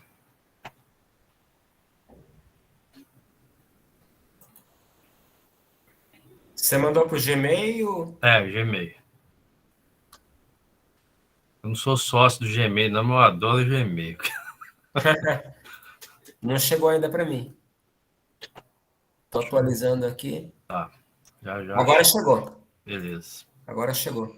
Já vou abrir.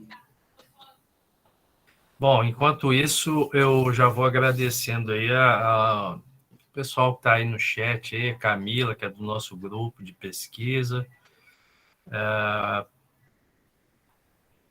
Adriana Toledo, minha orientanda, né, de mestrado, obrigado pela presença, o pessoal aí do Pará, Espírito Santo, Santa Maria, da Federal de Santa Maria também, Sergipe, pessoal daqui mesmo, da UFJF ou da região, obrigado aí por estar conosco aí nessa tarde. Vê se abriu aí. Abriu? João Pessoa, tá abrindo, beleza. João Pessoa, maravilha, cara, tá bonita a coisa. E o pessoal aí que eu estou orientando de TCC aí, obrigado pela presença aí, tem gente que está no horário de trabalho ou está no dia de folga aí, obrigado também pela presença aí. Bom, então é isso aí, eu vou tentar dar uma contribuição e aí você pode ir passando, tá, Cássio? Eu te dando toque, eu acho que você que está no controle aí, né?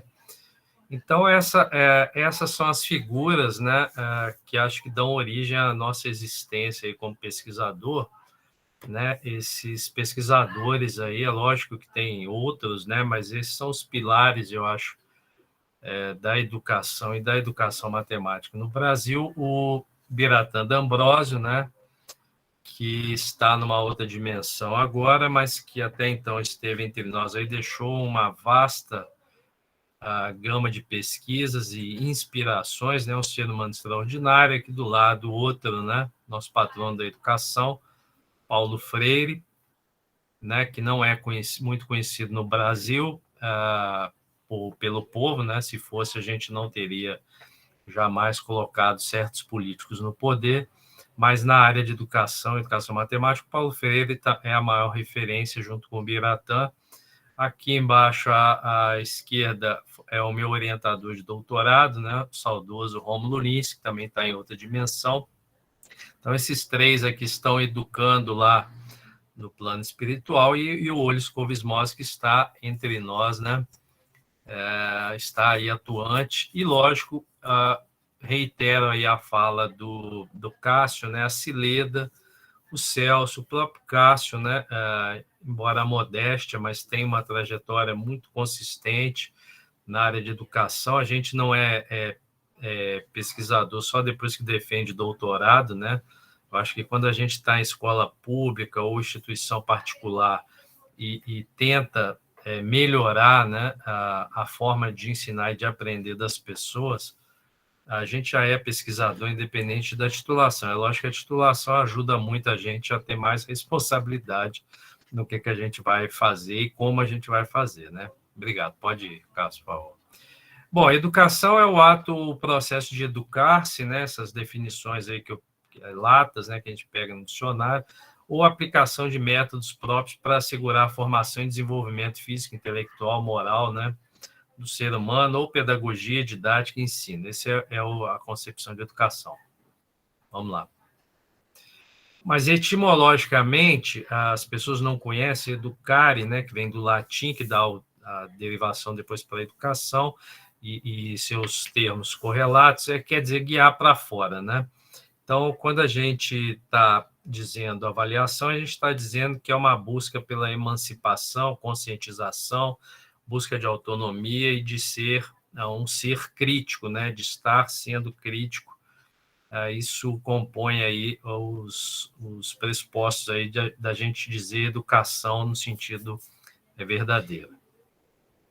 Nesse sentido, a palavra financeira, que é uma bagunça danada, ela quer dizer derivado de finanças, organização de rendimentos, né, o do orçamento doméstico, gastos, poupança, aplicações, etc. Lidar com dinheiro e bens materiais. Esse aí é o significado geral, né? Vamos lá. Então, estou falando sobre os termos, né, que estão aí no nosso discurso. Educação financeira. Aí a gente tem educação financeira no viés do mercado, né, do mercado financeiro, propriamente dito, que é o quê?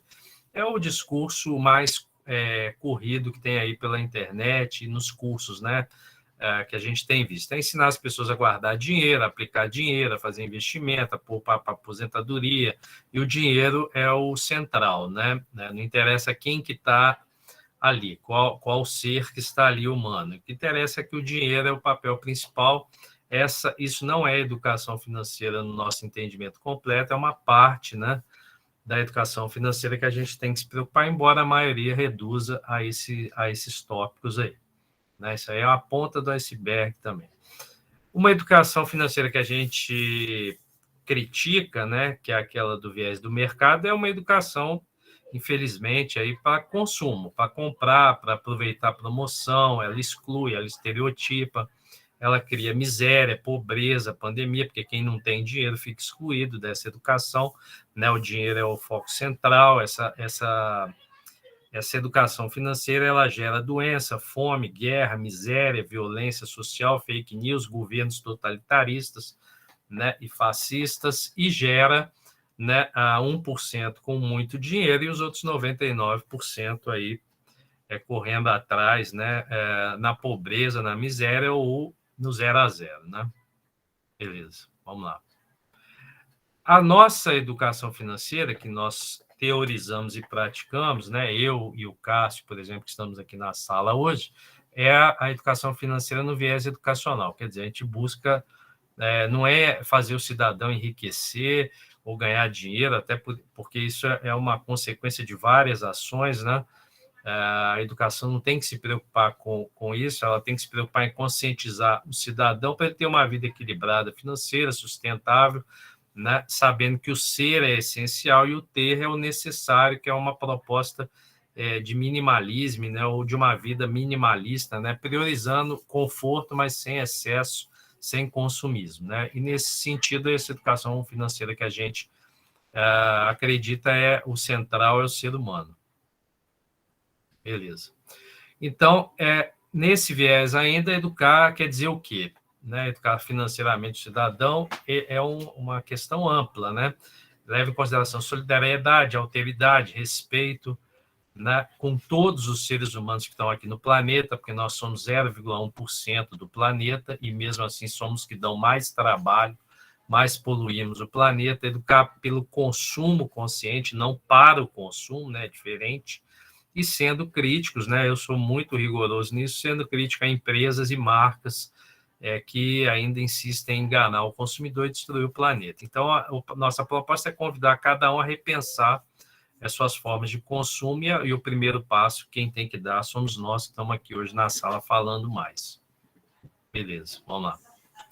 Então, em suma, né, para fixar a ideia, a educação financeira que a gente acredita, e aí eu coloco também a educação estatística, ladeando a educação financeira, eu não vejo uma mais existindo sem a outra, né? A promoção de literacia financeira, literacia estatística, materacia e tecnoracia, que eu vou explicar um pouco depois, elas estão todas fortalecendo essa nossa concepção de educação financeira, educação estatística para a promoção de justiça social, que é o que o capitalismo não quer. O capitalismo quer o caos, a desorganização, é o que está acontecendo aí, esse capitalismo parasitário. Vamos lá. Então, o que é justiça social? Né? Lógico que não vamos falar aqui em alguns minutos, mas justiça social é aquela que parte do princípio que todos os indivíduos que compõem a sociedade, eles têm direitos e deveres, né, iguais em todos os aspectos da vida social. Isso pode ser utópico, mas é justamente aí que o capitalismo fatura, né? Isso quer dizer que todos têm que ter direitos básicos, como saúde, educação, justiça, trabalho, de se manifestar culturalmente, né? De ser responsável por aquilo que fala e publica. Isso tem que estar garantido aí para todos, e é o que não vem acontecendo. Os direitos básicos estão em falta em boa parte dos países do sul do mundo, né? Como diz aí o Boaventura de Souza Santos. Próximo, por favor. Eu uso sempre, eu sou um pouco repetitivo, mas aquilo que eu gosto é igual comida, né, gente? A comida que a gente gosta, a gente sempre repete, né? A gente quer mais. Essa estátua, essa escultura, né, essa obra de arte, ela está lá em Copenhague, né, na Dinamarca. Ela é do Jens Gachet, ela o título dela é Sobrevivência dos Mais Gordos, né? E o que quer dizer? Para mim, o que representa a educação, a política, o poder, né? A economia hoje, o sistema nosso de mercado financeiro está tudo nessa escultura, ou seja, a gente tem o povo, que é aquele que está completamente marginalizado, miserável, né? Ali sendo enfraquecido cada vez mais, sustentando um sistema obeso, robusto aí, que detém o poder, você vê ali no cajado, né, a sustentação, ele se sustenta no pobre, no povo, ele tem a direção, né, ele conduz para onde que a sociedade vai, a justiça está na mão dos mais poderosos, se você tem dinheiro, você não vai preso, você comete crime, você faz acordos, enquanto esse sistema vai engordando, né, pouca gente detendo muito poder, aqueles que estão embaixo, né, que é a massa da população mundial, vão sustentando esse poder e estão à mercê. Somos nós ali que estamos sustentando esse sistema sem vergonha, corrupto aí do capitalismo, e a gente vê muito bem, né, quem que é o 1% hoje que define o que vai acontecer no mundo, enquanto que a população é escrava desse sistema e é vítima também desse sistema. Próximo, por favor. Então, tudo isso que eu estou falando acontece dentro de uma sociedade que a gente vive, né, que é a sociedade de consumo líquido moderno. O que é essa sociedade? Pode ir, por favor. Ela é a sociedade idealizada, né, por essa figura aí, onde tudo é rápido, tudo é virtual, a gente não consegue mais ter tempo de vivenciar uma experiência, o tempo passa muito rápido, a gente está o tempo todo consumindo, pensando no que vai consumir, descartando coisas, descartando pessoas que viraram coisas, né? E não dá tempo de processar todas as informações que a gente tem. Então, muitas vezes a gente compartilha dados, né? A gente faz coisas que a gente nem refletiu sobre, daí essa onda de fake news, né? O tempo todo, a gente tendo que checar informações, sendo que a gente não tem tempo devido ao volume de informações. Então, a gente precisa educar as pessoas para que isso pare, né? Para que as fake news parem, para que as pessoas tenham equilíbrio, aí uma educação financeira e estatística condizente com a que a gente propõe para qualquer cidadão. Próximo. Nesse sentido, esse senhor aí, né, que já está no plano espiritual, Zygmunt Bauman, que é o pai, né, considerado um dos pais da sociedade líquido moderna, ele estudou sobre o consumo, consumismo, sociedade de consumo, então vale a pena conhecer a obra vasta desse sociólogo polonês, que só em português tem mais de 50 livros traduzidos, né? Próximo, por favor. Nessa sociedade, olha, a gente tem várias modalidades de educação, né, que a gente pode promover, e várias modalidades também de educação financeira que a gente pode pôr em prática. Tem as modalidades de educação, obviamente, dadas por aqueles grupos, né, que detêm o poder e têm interesses financeiros, então eles querem promover cada vez mais pessoas tendo diplomas, mas mesmo assim não tendo ascensão nenhuma social. Você tem modalidades de educação financeira que é para ensinar a consumir o tempo todo, comprar, investir dinheiro, ignorar aquele que está sofrendo, né? O que adianta a gente estar lá investindo, o que a gente tem, nosso patrimônio, se a sociedade está derretendo em miséria, em fome, em pessoas morando na rua. Então, tudo isso é questionado também pelo Bauman. Próximo, por favor. Essa charge aí, né? Esse desenho aí que está aí, que é uma charge. Você tem lá os poderosos, eles estão no andar de cima, então você tem lá os banqueiros, os donos de multinacionais, o clero, né, que nunca sai daquela posição ali. Você tem os militares, que hoje no Brasil tem uma posição, né, incrível, né, de destaque, de altos salários. Você tem ali uma classe, né, que são a dos investidores, dos que detêm também correntes de poder, e você tem sendo sustentado, né, todo esse sistema aí que a gente considera desonesto e moral, o povo, né? Então, o povo está lá embaixo, todas as classes trabalhadoras estão ali sustentando essa torre de parasitismo aí do capitalismo. Próximo, por favor. E aí, o que isso gera, essa torre aí, ou essa figura mostra? As desigualdades sociais, né? Quer dizer, o capitalismo, a gente vem ignorando o seu poder há muito tempo, ele vem exterminando aqueles que já estavam aqui quando os colonizadores chegavam, que são os nossos irmãos, os povos indígenas. Ele continua tentando naturalizar e dizer que o racismo, a escravidão é uma coisa indiscutível, não tem jeito, teve que acontecer para haver o progresso. A gente ainda tem mentalidades aí, né, políticas dizendo que o trabalho infantil é uma coisa que tem que ser feita, que tem que ser praticada, e você vê aí um exército no Brasil de 30 milhões de pessoas que estão correndo atrás de caminhão de lixo para pegar resto de comida, porque não tem mais de onde tirar o que se alimentar, né? É lógico que esses números que eu estou falando podem ser muito mais, mas 30 milhões, né, já é bastante coisa, já é preocupante, né, aonde que isso pode chegar. Próximo, por favor. Então, é isso aí, é essa charge, né? Enquanto a gente está ali trabalhando, se esforçando, se expondo ao vírus, você tem aí uma obesidade cada vez mais dos detentores do capital, né? E aí o slogan, né? País rico é país sem pobreza, no sentido de que para você eliminar a pobreza no Brasil é eliminar os pobres, e essa classe aí que detém o poder está conseguindo, que as pessoas estão morrendo ou do vírus ou de fome, né? Ou sem condições nenhuma de sobrevivência. Próximo, por favor. E aí você tem várias figuras que eu sempre gosto de mostrar nas apresentações, desses contrastes, né? Isso aí é no Brasil. Enquanto você tem um grupo que está ali, né, com água potável, alimentação, internet, você tem um grupo que não tem as condições mínimas de sobrevivência, que tem que se amontoar em territórios, né, que é essa nova denominação, antigamente chamadas de favelas ou comunidades, agora a denominação mais propícia são territórios. Então, você tem aqui 2 territórios bastante distintos, um território daqueles que detêm o capital e aquele dos territórios que detêm a miséria, a fome, a ausência do Estado, né? Próximo, por favor.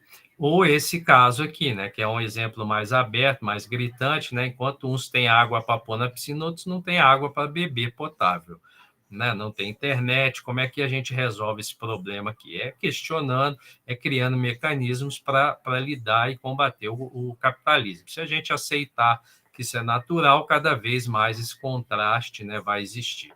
Próximo. Pois é, a foto no Morumbi, Paraisópolis. Ou essa foto, né, que foi tirada anos atrás, uma montagem, enquanto uns têm o sapato italiano, nada contra a pessoa querer ter sapato italiano, sapato de qualquer país. O problema é que, às custas de manter essa forma de consumo, a gente tem aí bilhões, né, atualmente, quase 2 bilhões de pessoas que passam necessidades básicas no mundo, né? Num mundo que tem 7 bilhões e pouco de pessoas, 2 bilhões não têm as condições mínimas de sobrevivência. Próximo, por favor. Né? Desigualdades do tipo daqui, né? Enquanto uns têm internet, têm iPad, outros têm que ir para a rua pedir, porque e eu não sei na cidade de vocês, mas aqui em Juiz de Fora, antigamente a gente doava aí 10 cestas básicas por mês. No auge da pandemia, isso passou os grupos aqui nossos de organização para 30 cestas básicas. Hoje, 100 cestas básicas não estão dando conta de alimentar as pessoas que estão aqui na região, no bairro aqui. Próximo, por favor. Ou esse abismo, né, que acaba sendo gerado também pelo capitalismo. Ó. O pessoal que está frequentando a escola pública nessa pandemia ficou muito prejudicado, né, porque eles não tinham, como é que eles vão tirar dinheiro da onde para pagar pacote de internet se não estava tendo dinheiro nem para comprar comida direito, né, para a cesta básica direito. E aí o abismo fica cada vez maior para a universidade, né, principalmente a universidade pública, né. Próximo, por favor. Ou cenas como essa, né? Como é que muitas pessoas me perguntaram, né, durante a pandemia, mas como é que vai fazer educação financeira nessa situação, mandando as pessoas ficar em casa, né? Da onde que vai vir o salário, o dinheiro, a renda? Como que vai sobrar dinheiro se durante a pandemia as pessoas perderam o emprego, né? Boa parte das pessoas perdeu tudo, perdeu emprego, perdeu dignidade, perdeu familiares, né? Quase perdeu a vida. Como é que faz? É um desafio aí, né? Não existe uma resposta, por isso que a gente tem feito pesquisa para apresentar possibilidades de mudar esse quadro, né? Próximo. Então, primeiros ensinamentos aí da pandemia que eu acho que qualquer professor ou professora pode levar para a sua sala de aula, tanto que o Cássio apresentou, quanto que eu estou falando aqui, que é um complemento, né? São coisas que a gente tem que problematizar, a gente tem que pegar o que está atual na mídia, na imprensa, né? Na sociedade, né? Como é essa investigação sobre os discursos do Bolsonaro, isso é muito importante, isso ser levado para o contexto da sala de aula, para as pessoas verem que a gente pesquisa coisas atuais, né? Não é possível falar em desenvolvimento de uma sociedade considerando apenas o desenvolvimento ou o crescimento econômico. Isso caiu por terra, né? Está aí a nossa economia destruída aí por uma falta de projeto de governo durante a pandemia, né? Então, esse é o primeiro ensinamento. Pensar só no econômico vai nos levar à extinção. Próximo. O segundo é se a gente privilegiar só o viés econômico e desprezarmos o bem-estar social, o que ocorre?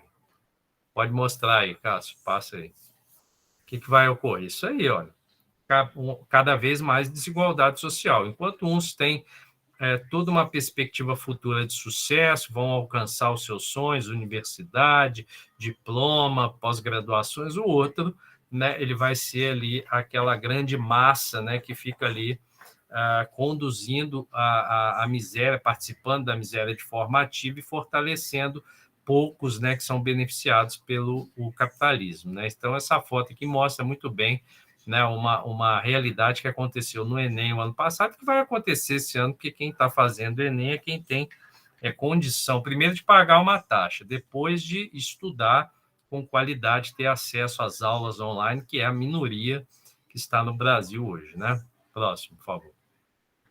Ou coisas desse tipo, né? Esse discurso aí é hipócrita, né? Olha, muita gente, né, do grupo da direita aí dizendo isso, mas não era para ficar em casa? O que vocês estão fazendo na rua? Né? Eles continuam falando isso, a economia quebrou porque vocês ficaram em casa, né? O que é um equívoco, porque em outros países um monte de gente foi para casa, foi trabalhar em home office e a economia está voltando a ter uma rapidez aí de estabilização. Não é o caso aqui de boa parte dos países que apoiaram aí governos negacionistas, né, como foi o caso do Brasil. Próximo. Então, ou esse caso, né, de o que comer, né? Tem máscara, mas não tem comida. Tem comida, mas não tem máscara. Enfim, esse é o grande problema hoje no Brasil, que chama fome, né? E esse problema é muito difícil de ser resolvido na atual conjuntura política que a gente vive de polarização, principalmente de negacionismo. Próximo, por favor. Ou esse caso, né, que eu lembro, que eles criaram um mecanismo ano passado, né, o atual governo, para baixar aplicativo para receber ajuda financeira. A pessoa que está na rua, ela não tem mais carteira de identidade, ela não tem mais nada, ela perdeu tudo, né? A dignidade já foi embora, né? Não tem teto, como é que ela vai ter um aparelho celular para baixar aplicativo, para cadastrar CPF, para receber o que o governo queria pagar, né? Então, você vê aí os que estão no poder completamente desconhecendo a realidade do povo, né, que eles dizem governar. Próximo. Ou esse caso, né, que houve muito durante a pandemia, as pessoas ignorando o potencial de um vírus, né, e aí teve um preço muito grande, né, as pessoas privilegiando diversão no momento que elas tinham, né, que estar reservadas, que tinham que estar se protegendo, e tem muita gente que até hoje não entendeu essa mensagem, numa falta de educação geral, né? Próximo. Né? E aí a gente conheceu muitas palavras na pandemia que a gente não conhecia, né? Mas que já estavam em alguns textos, inclusive da educação matemática, né? Incertezas, né? Fome, a gente sempre doença, enfim, muitas palavras que começaram a ficar no nosso cotidiano aí, né, que a gente não estava acostumado, né, a ver de forma tão evidente. Próximo. Ou essa cena, né, que continua acontecendo, agora está havendo de novo uma onda na Europa, devido à falta de atenção das pessoas com uso de máscara, de álcool gel, menosprezando a ciência. Então, o resultado foi que muitos não sobreviveram por uma irresponsabilidade de gerência, né, da saúde no Brasil, propondo, né, de uma forma criminosa tratamentos falsos contra um vírus que não respeita, né, ele não tem nacionalidade. Então, muita gente, né, muitos entes queridos, nossos amigos, perderam a vida, né, nas escolas, professores, funcionários, estudantes, devido aí à ingerência, à falta de informação, né, que uma boa educação teria resolvido. Mas, ao mesmo tempo, tendo que combater o tempo todo o fake news, isso confunde as pessoas e elas acabam tomando decisões equivocadas. Próximo. Né? Então, a única solução, né, era a vacina. É a vacina e sempre será a vacina para vírus, né? Embora as pessoas ainda acreditem em fórmulas mágicas aí de bálsamo, de suco, de cachaça, né? de rezas, né? Nada contra isso, mas isso não mata vírus, né? Isso aí é para outros fins. Infelizmente, a gente ainda tem que explicar a importância da ciência em pleno século XXI. Próximo, Paulo. Né? E aí a grande fala, né, dessa pandemia, que o Cássio expôs muito bem, são as fake news, né? Tão perigosos quanto os vírus, né, as doenças, né, que se disseminam em massa, são as fake news. Fake news é um pontapé inicial para esse vírus ainda estar entre nós, né? E isso tem que ficar de olho nas próximas eleições, porque muitos vão querer surfar, né, nessa onda do mal de novo. Próximo. Então, educar financeiramente dentro desse contexto não é suficiente. Só ensinar matemática financeira é importante, claro, mas não é suficiente. Não é só ensinar a investir dinheiro, isso aí é opção de cada um se quer fazer isso, né? A gente orienta, olha, eu quero aprender, tudo bem, mas só isso não é.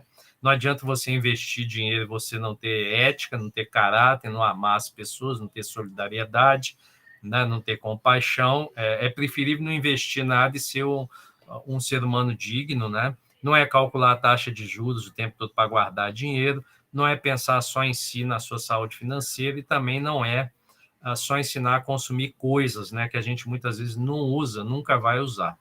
Então, isso aqui faz parte da educação financeira, mas isso aqui de forma isolada, né, de forma instrumental, não é educação financeira. Próximo, Paulo. Então, o que é educação financeira? Vamos lá para a reta final. Ó. Conscientizar-se de que estamos num planeta, né, e que o planeta e os seres que estão aqui conosco, né, que eu considero irmãos e irmãs, né? Muita gente fala, mas você acha que a árvore é irmão? Porque a árvore tem muito a nos ensinar.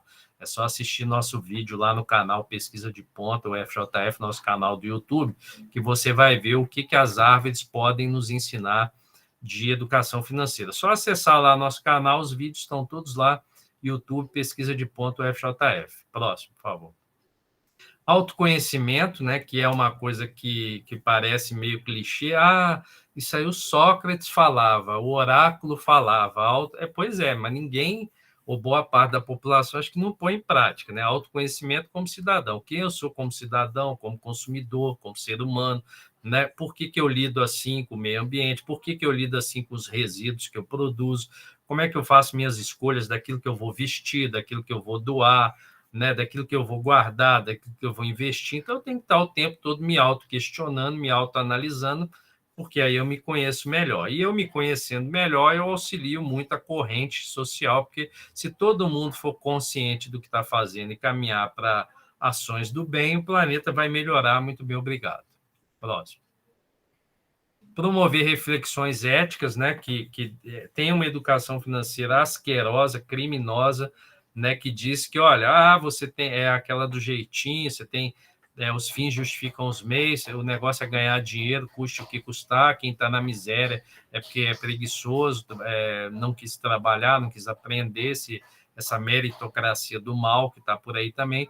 Então, é promover reflexões éticas sobre esse capitalismo. A gente tem que questionar, porque esse sistema é doente, esse sistema leva as pessoas a adoecer, esse sistema é criminoso, e esse sistema está destruindo o planeta que a gente vive, né? E quem está, né, nesse sistema somos nós, então quem tem que mudar o sistema também somos nós, né? Próximo. Incentivar diálogos, né? A gente tem que estar falando isso com os amigos, família, colegas, né? A gente não é só professor o tempo todo, a gente também é cidadão, a gente é irmão, é filho, alguns são pai, mãe, esposa, enfim. A gente tem que estar falando sobre consumo, consumismo, riqueza, pobreza, exclusão social, endividamento, investimentos criminosos, sobre corrupção, e tem que estar mudando, né? Tem que estar dando exemplo para mudar esse sistema, né? Próximo, por favor.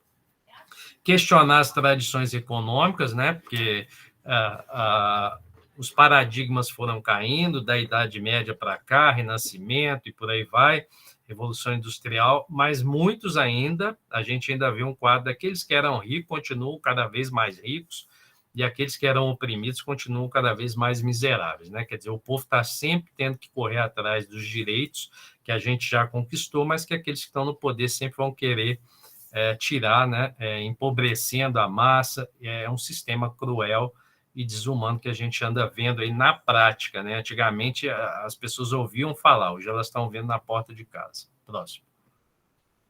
Incentivar com orientação, né, de educadores financeiros responsáveis, práticas de poupar. Isso é importante, sem dúvida, gente. A gente ter poupança. Ficou claro na pandemia que as pessoas não estavam preparadas, elas nunca foram orientadas, né, para ter reserva, para pensar numa aposentadoria digna, né, para ter um conforto, para ter condições básicas de sobrevivência, confortáveis, né? E aí veio a pandemia, mais uma pandemia, porque já aconteceram outros, mas não tinha a quantidade de formas da gente se comunicar e de conhecer como foi nesses últimos 2 anos, né?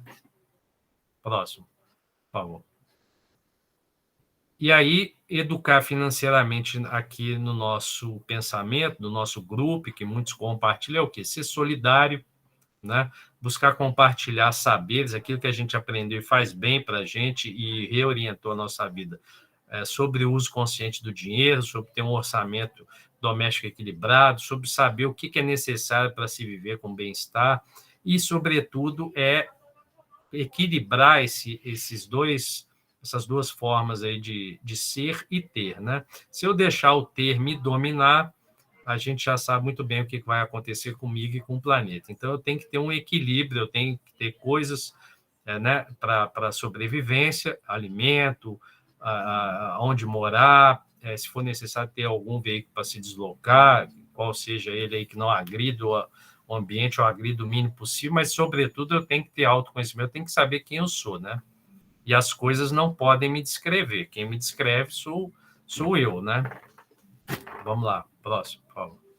Em suma, educar financeiramente um cidadão é o quê? Né?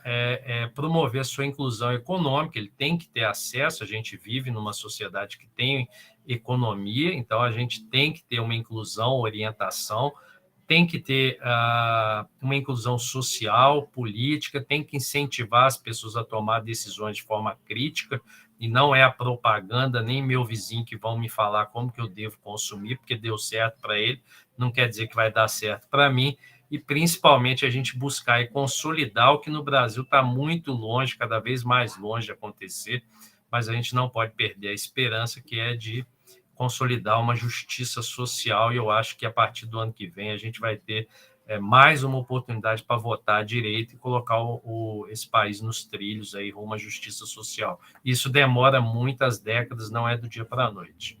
Próximo.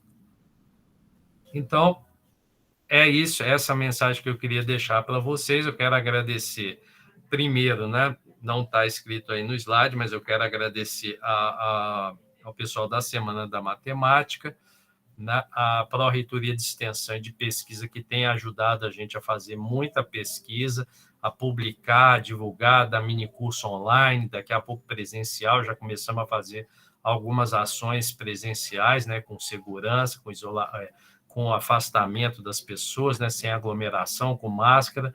Quero agradecer aos pesquisadores do nosso grupo, Pesquisa de Ponto, nossos bolsistas de iniciação científica, que ajudam a gente a aprender mais sobre a educação financeira. Quero agradecer ao Cássio, que é um colega, um amigo, né, uma pessoa que é, na minha opinião, né, o maior divulgador de ciência, de educação matemática. Ele tem um trabalho hercúleo de divulgar todas as ações da educação e da educação matemática nas mídias sociais. Isso dá muito trabalho, isso não é fácil, e o Cássio tem feito aí um esforço com uma arte muito grande, aí, com muita qualidade de divulgação, né, de trabalhos não só dele, pelo contrário, da maioria dos pesquisadores, né, do Brasil e do exterior. Então, fica aí o nosso agradecimento ao Cássio também por estar com a gente hoje aqui, estar nas nossas ações aí de publicação, né? Porque é assim que a gente dá visibilidade para a ciência, com as lives, com as palestras, né, com as pesquisas e com as publicações, né? Isso já é uma tradição muito grande nos Estados Unidos e na Europa, e a gente que está no sul do mundo ainda fica muito ali, será que eu devo publicar isso? Será que eu devo... mas se eu publicar, eles vão achar que eu quero aparecer. Mas tem que aparecer, gente. Ciência tem que aparecer para combater mentira, fake news e conversa fiada, entendeu? Então, a gente tem que publicar o máximo que a gente conseguir material de qualidade, justamente para mostrar para as pessoas que a ciência é que tem que estar na frente, né? E não especulações, fake news e negacionismos, né? Ou terraplanismos, como ainda existe aí. Acho que tem o próximo slide, Cássio, por favor. Então, é isso. Obrigado pela atenção de vocês. Me desculpe se eu falei rápido. É para a gente ter também um tempinho aí para a gente conversar. Então, agora eu e o Cássio estamos à disposição aí. A gente tem aí 15 minutinhos que dá para a gente bater um papo, se vocês quiserem. Aí está o e-mail, meu e-mail pessoal. O WhatsApp também pode mandar que eu respondo. Esse WhatsApp aí, está todo mundo lá, que quem quiser está lá. Só me mandar a mensagem, a gente troca ideia aí, compartilha ideia, material. E o e-mail também mandou, respondo, que está lá no meu celular, é quase que instantâneo, eu te dou uma resposta. Mas depois a gente conversa tudo lá pelo WhatsApp, quem tiver interesse aí. Quero agradecer aí todos que estão aqui na sala ainda, né, nesse primeiro dia da CEMAT, e agora vamos, acho que pode fechar a apresentação, Cássio, por favor, vamos aí abrir a câmera aí para a gente bater um papo aí com o pessoal. E fiquem aí para a foto final aí. No final a gente tem feito uma fotinha para guardar aí nos anais e de lembrança aí desse dia tão especial, que é o primeiro dia da 26ª CEMAT CE UFJF. Questões, gente?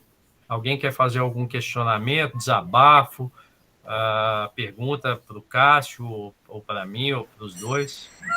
Marco, tem algumas perguntas no chat. Beleza, vou olhar aqui, Tatiana. Bom, pessoal, Cássio está dando os parabéns aqui para a gente. Não é nosso aniversário, mas a gente agradece aí. Brincadeiras à parte, porque a gente tenta sempre trazer novidade, né? Trazer coisas que a gente anda pensando, que está consolidando. Então, vou olhar aqui as questões, tem questões aqui, e aí eu já faço aqui. A Gláucia, ela fala assim, o Cássio, posso entender a alfabetização financeira como conhecimento, ou seja, o indivíduo que aprendeu educação financeira pode ser considerado alfabetizado financeiramente, pois se apropriou do conhecimento financeiro? Você pode começar respondendo, depois eu faço um complemento, se for o caso. Então, a alfabetização, o letramento, o literacia, eles usam o termo literacy nos países de língua inglesa. Aqui no Brasil a gente usa mais letramento, na América Latina alfabetização.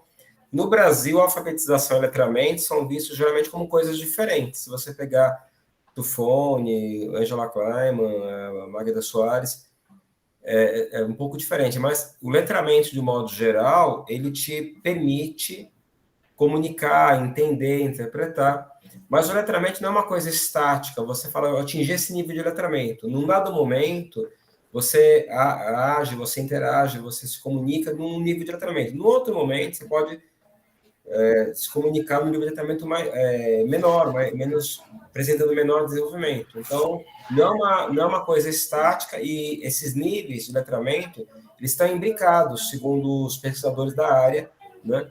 desde o letramento da língua materna até os letramentos que são mais específicos, como os nossos aqui, né? Mas, de modo geral, sim, tem relação direta ao conhecimento. Letramento é uma competência que pode evidenciar que você detém um nível de conhecimento sobre aquela área, se você consegue compreender, interpretar, comunicar, argumentar sobre aquela ideia. Não adianta você, por exemplo, descrever, citar, se quando você vai discutir com alguém você não tem argumentos, não consegue ver os pontos falhos na sua argumentação, os pontos positivos na argumentação do outro, você não tem esse nível de maturidade. Então, o letramento passa por conhecimento nos aspectos cognitivos, mas também passa por disposições, por questões de atitudes, de crenças. Tem um trabalho interessantíssimo, o Marco deve conhecer, o Marco com certeza conhece, aliás, do outro Marco Assis, sobre crenças e educação financeira. Então, o letramento está além da cognição, ele passa por valores, por intuição, por sentimentos, concepções, postura diante das atitudes, né? Então, o conhecimento faz parte, mas não é somente isso. Não sei se o Marco concorda. Concordo, é isso, sem dúvida. E eu acho, complementando o que o Cássio falou, que a gente deveria, se preocupar nas nossas ações no que o Biratan D'Ambrosio fala de um trivium, né? O trivium seria uma tríade, né? Pedagógica, que seria a gente desenvolver habilidades e competências, né? Da literacia, né? Ou da alfabetização, e aí não só da língua materna, mas a alfabetização financeira, né? A leitura de contextos econômicos e como tomar decisões nesses contextos, que seria a literacia, mas também você pode ter pontos em comum com a materacia, quer dizer, habilidades e competências de você tomar decisões com conhecimento matemático, de matemática financeira, né? Mas não só de matemática financeira, e a tecnoracia, que seriam as habilidades ou competências para você tomar decisões em diversos cenários, inclusive cenário econômico, com o uso de tecnologias variadas, né? E aí tem muitas tecnologias aí que a gente tem usado, aplicativos e aparelhos que podem ajudar a gente a tomar decisões. Então, acho que é uma tríade, né? Como diz lá o Biratan, o Olho também fala de matemacia, ou seja, a competência que a gente tem para ler o contexto econômico, para utilizar conhecimentos de matemática para tomar decisão e para usar também tecnologias para nos amparar aí na tomada de decisão. Então, é uma tríade que a gente deveria se preocupar não só para a parte financeira, mas em geral, né, para tudo na escola. Eu ainda sinto a escola muito em gavetinhas, né? E aí tem uma pergunta aqui, Cássio, que foi feita pelo Ricardo Campanha. Ele diz assim: para os professores iniciantes na carreira, como recém-formados, como vocês os aconselhariam a trabalhar conteúdos matemáticos na escola quando há resistência dentro da instituição? Né? Pergunto, pois percebo que muitos professores e membros da administração da escola são muitas vezes bastante resistentes a qualquer conteúdo, né?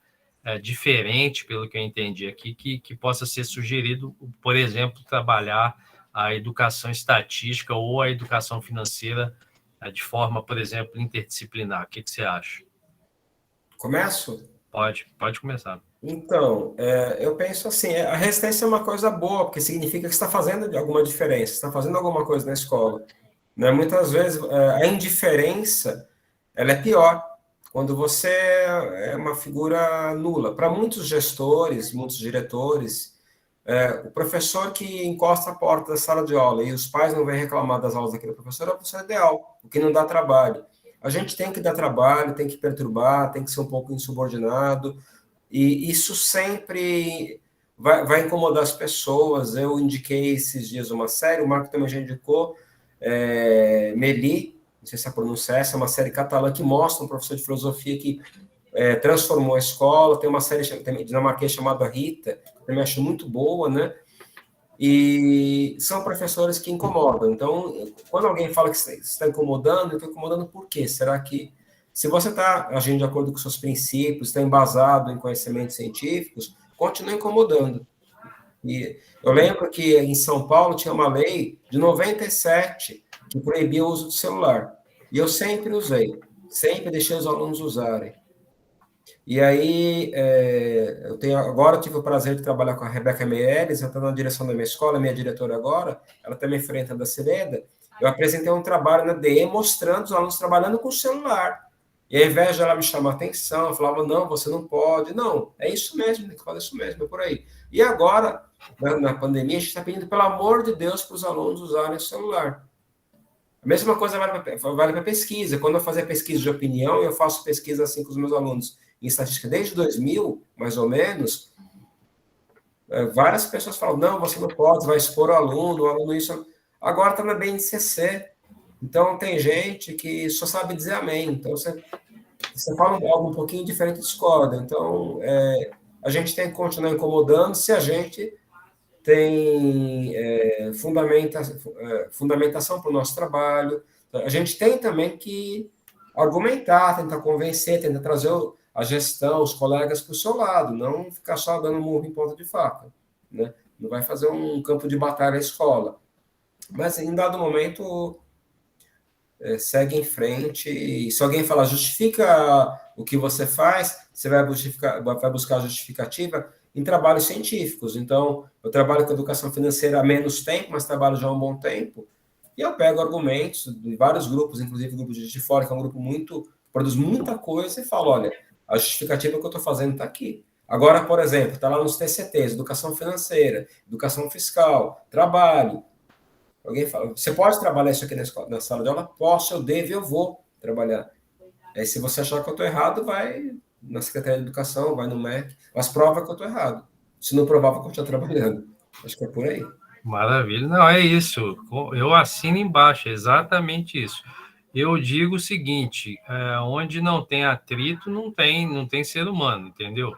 E as pessoas Outro dia eu ouvi uma coisa que eu achei muito legal, uma crítica, né? Bem legal. Falar assim, esse negócio de educação financeira está na moda. Eu falei, bom, então é coisa boa, né, cara? Porque a moda é uma medida estatística lá importante. Então, se está na moda, porque aí a pessoa ainda falou assim, mas como assim medida estatística? Eu falei, pois é, né? Para você criticar, você tem que saber o que você está criticando, mas a educação estatística, a educação financeira está na moda, isso é ótimo, nunca vai deixar de estar, né? Porque isso é urgente. Eu concordo, faz um planejamento e tenta trabalhar com os colegas. Se os colegas não quiserem, se a direção não quiser, segue em frente, porque eu lembro de um filme também, já que o Cássio falou de série, eu gosto muito de trabalhar com cinema, o Stand and Deliver, que é um filme que um professor de matemática, é um cara que sai da área de computação, vai dar aula numa escola de periferia em Los Angeles, e ele chega lá e cisma, né?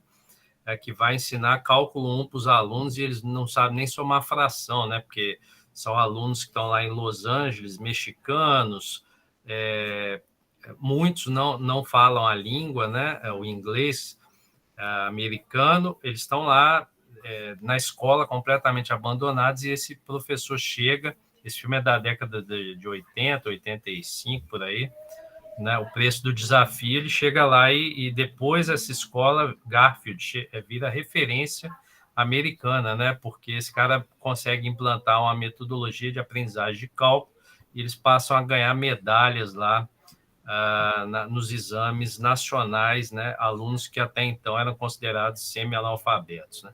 Então, depende muito do professor. O professor é super importante, é a figura importante aí para promover essas ações, entendeu? É lógico que sem os estudantes não vai acontecer nada, mas é o professor que tem mais maturidade, né? Ou pelo menos deveria ter ali na sala de aula, e promover esses avanços. Cássio, tem uma pergunta aqui que é direta para você. Olha, existe uma linha tênue, né? A Silvia Pena pergunta, entre educação matemática crítica e estatística civic. Aproveito para parabenizar os professores. Já agradeço aí em meu nome do Cássio, mas o que você acha? Tem uma linha tênue ou tem o que entre a educação matemática crítica e a estatística civic? Então, obrigado, Silvia, pela pergunta. Você é uma grande amiga lá da Federal do Pará. também faz parte do grupo de estatística, com a Débora, que eu também vi que está aqui no grupo, já mandou os cumprimentos dela, uma grande pesquisadora. Então, no caso, tem alguns nuances técnicos, como, por exemplo, se trabalhar com grandes bancos de dados que vêm parte de órgãos governamentais, o que não está excluído da proposta da educação matemática crítica, mas é uma coisa que é um pouco mais presente, porque reflete muito o momento que a gente está vivendo, e o momento que muitas pessoas que não tinham o mesmo acesso, as mesmas práticas relacionadas às tecnologias digitais agora estão incorporando, estão utilizando mais, né? No que diz respeito ao posicionamento político, engajamento, a você buscar a justiça social, acho que é muito próximo, né? Tem mais detalhes técnicos mesmo. Uma coisa que a gente vê na Civic Statistics, você trabalhar com representações visuais inovadoras, com gráficos e com ferramentas estatísticas que não eram possíveis há 3, 4 anos atrás, né? Então, por exemplo, eu não lembro de ter visto, com a frequência que eu vejo agora, há 4 anos atrás, discussão sobre média móvel, sobre estatísticas dinâmicas. Nunca foi vetado isso numa abordagem da educação estatística crítica e educação matemática crítica. Só que a Civic Statistics, ela trabalha mais com...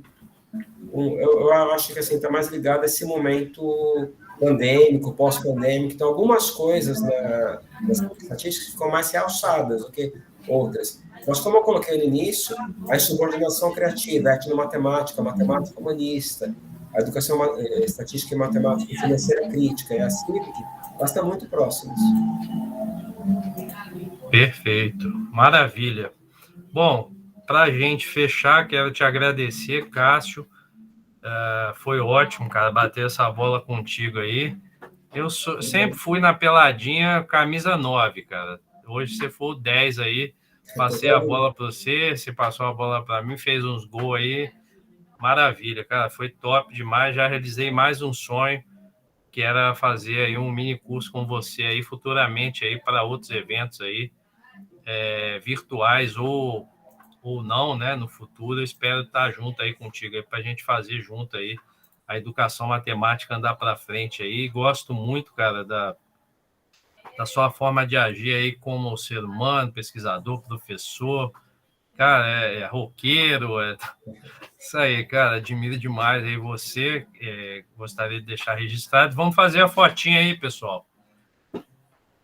Abram as câmeras aí, quem quiser, quem puder aí. Tatiana, você vai fazer o print, Tatiana? Ou a Valéria? Então, abre aí, galera, quem puder aí, para a gente encerrar bem essa Quanto tarde, mais noite quiserem, aí. melhor, tá? Depois põe lá no Zap, lá para a gente guardando de lembrança aí. Faz umas 3 aí, porque aí aparece todo mundo aí, dentro do possível. Beleza? Essas algumas, tá? Então tá. Obrigado, muito Tatiana. Obrigada, Marco. Pessoal muito que esteve aí com a gente aí. E a todos os participantes. Gratidão aí. Cléo também, bom te ver aí. Maravilha aí. Renan e... Bom, não vou falar o nome de todo mundo aí, mas valeu. Cássio, tamo junto aí, brother. Obrigado. Até a próxima. Obrigado, foi um prazer, uma honra. Forte abraço. Tamo junto aí. Ó, 7 horas tem a palestra de abertura da Semana do ICE. Todo mundo lá, hein? O link está lá no site que eu coloquei na Semate aí. Beijo, pessoal. Tudo de bom aí. Fiquem bem. Valeu. Valeu.